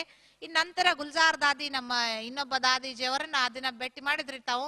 ಅವರ ಶರೀರದಲ್ಲಿಯೂ ಸಹ ಪರಮಾತ್ಮನ ಅವತರಣೆ ಆಗ್ತದೆ. ಆ ಮಹಾವಾಕ್ಯಗಳನ್ನ ಅವ್ಯಕ್ತ ಮಹಾವಾಕ್ಯಗಳು ಅಂತ ಕರಿತೇವೆ. ಅಂತೂ ಇವೆರಡು ಮಹಾವಾಕ್ಯಗಳು ನಮ್ಮ ಜೀವನವನ್ನ ಶ್ರೇಷ್ಠ ಮಾಡ್ಲಿಕ್ಕಿರುವಂತಹ ಸೋಪಾನಗಳು.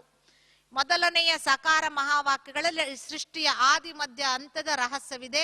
ದೇವ ಜೀವ ಜಗತ್ತಿನ ಸೃಷ್ಟಿಯ ರಹಸ್ಯಯುಕ್ತ ವಿಚಾರಗಳಿವೆ.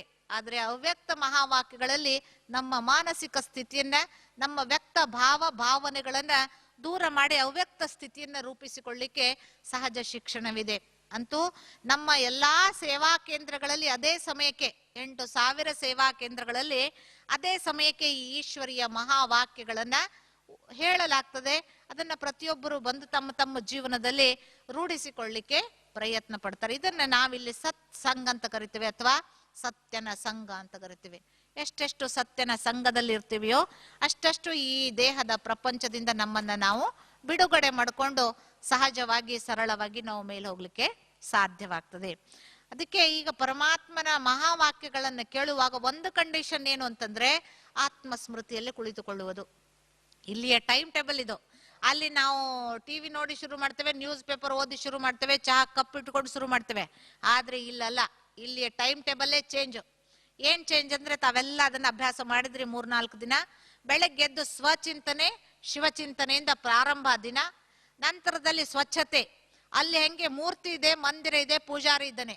ಆದ್ರೆ ಪೂಜಾರಿ ಎಂದು ಮೂರ್ತಿ ಅಂತ ತಿಳ್ಕೊಳ್ಳಲ್ಲ, ಪೂಜಾರಿ ಎಂದು ಮಂದಿರ ಅಂತ ತಿಳ್ಕೊಳ್ಳಲ್ಲ. ತಾನು ನಿಮಿತ್ತ ಭಾವದಿಂದ ಮೂರ್ತಿಯನ್ನ ಸ್ವಚ್ಛ ಮಾಡ್ತಾನೆ, ಮಂದಿರವನ್ನ ಸ್ವಚ್ಛ ಮಾಡ್ತಾನೆ. ಆದ್ರೆ ಇಲ್ಲಿ ನಾನು ಪೂಜಾರಿ, ದೇಹ ಮಂದಿರ, ಮೂರ್ತಿ ಆತ್ಮ. ಆತ್ಮನ ಶುದ್ಧಿ, ಮಂದಿರದ ಶುದ್ಧಿ, ಮೂರನೆಯದ್ದು ನಾನು ಪೂಜಾರಿ. ಈ ರೀತಿ ನಾನು ಶುದ್ಧೀಕರಣವನ್ನ ಮಾಡಿ ಈಶ್ವರನಿಗೆ ವಿದ್ಯಾರ್ಥಿಯಾಗಿ ಅವನ ಮಹಾವಾಕ್ಯಗಳನ್ನು ಕೇಳುವುದು. ಈ ಮಹಾವಾಕ್ಯಗಳ ಶ್ರವಣದ ನಂತರ ನಮ್ಮ ಕರ್ಮ ಕ್ಷೇತ್ರ, ಸೇವಾ ಕ್ಷೇತ್ರ. ಈ ಸೇವಾ ಕ್ಷೇತ್ರದಲ್ಲಿ ವ್ಯಕ್ತಿಗಳನ್ನ ಆತ್ಮಿಕ ಭಾವದಿಂದ, ವಸ್ತು ವೈಭವಗಳನ್ನ ಅನಾಸಕ್ತ ಭಾವನೆಯಿಂದ ನೋಡುವುದು. ಇನ್ನು ಆಹಾರ ಸೇವನೆಯಲ್ಲಿ ಪ್ರಸಾದದ ರೂಪದಲ್ಲಿ ಪ್ರಭು ಪ್ರಸಾದವೆಂದು ನಾವು ಸ್ವೀಕಾರ ಮಾಡಿದ್ದಾದ್ರೆ ಅದು ನಮ್ಮ ಶರೀರಕ್ಕೂ ಶಕ್ತಿಯನ್ನು ಕೊಡ್ತದೆ, ಆತ್ಮನಿಗೂ ಶಕ್ತಿಯನ್ನು ಕೊಡ್ತದೆ. ಆತ್ಮ ಶರೀರ ಎರಡೂ ಶಕ್ತಿಶಾಲಿಯಾದಾಗ ಜೀವನ ಯಾತ್ರೆ ಸುಖಪ್ರದವಾಗ್ತದೆ. ಇನ್ನು ರಾತ್ರಿ ಮಲಗುವಾಗ ಒಬ್ಬ ಟ್ಯಾಕ್ಸಿ ಡ್ರೈವರ್ ಇದ್ದಾನೆ, ರಿಕ್ಷಾ ಡ್ರೈವರ್ ಇದ್ದಾನೆ. ಆ ಮಾಲೀಕನಿಗೆ ತನ್ನ ದಿನದ ಲೆಕ್ಕಾಚಾರವನ್ನ ಕೊಡ್ತಾನೆ. ಎರಡನೆಯದಾಗಿ ಆ ಗಾಡಿಯನ್ನ ಗ್ಯಾರೇಜ್ ನಲ್ಲಿ ಬಿಡ್ತಾನೆ, ತಾನು ಹೋಗಿ ತನ್ನ ಮನೆಯೊಳಗೆ ಮಲ್ಕೋತಾನೆ. ಅದೇ ರೀತಿ ನಾವು ಸಹ ನಮ್ಮ ಪಾಪ ಪುಣ್ಯದ ಲೆಕ್ಕವನ್ನ ಪರಮಾತ್ಮ ಮಾಲೀಕನಿಗೆ ಕೊಡೋದು, ಈ ಗಾಡಿಯನ್ನ ಶರೀರ ರೂಪಿ ಗಾಡಿಯನ್ನ ಇಲ್ಲಿಯೇ ದೇಹದ ಪ್ರಪಂಚದಲ್ಲಿ ಬಿಡೋದು, ನಾವು ಹೋಗಿ ವಾಪಸ್ ನಮ್ಮ ಮನೆಗೆ ಮಲ್ಕೊಳ್ಳೋದು. ಇಷ್ಟು ಮಾಡಿಬಿಟ್ರೆ ಸಾಕು, ನಮ್ಮ ಜೀವನ ಪದ್ಧತಿಯ ಪರಿವರ್ತನೆ ನಮ್ಮ ಜೀವನದಲ್ಲಿ ಹೊಸ ಆಯಾಮವನ್ನ, ಹೊಸ ದೃಷ್ಟಿಕೋನವನ್ನ ತಂದು ಕೊಡ್ತದೆ.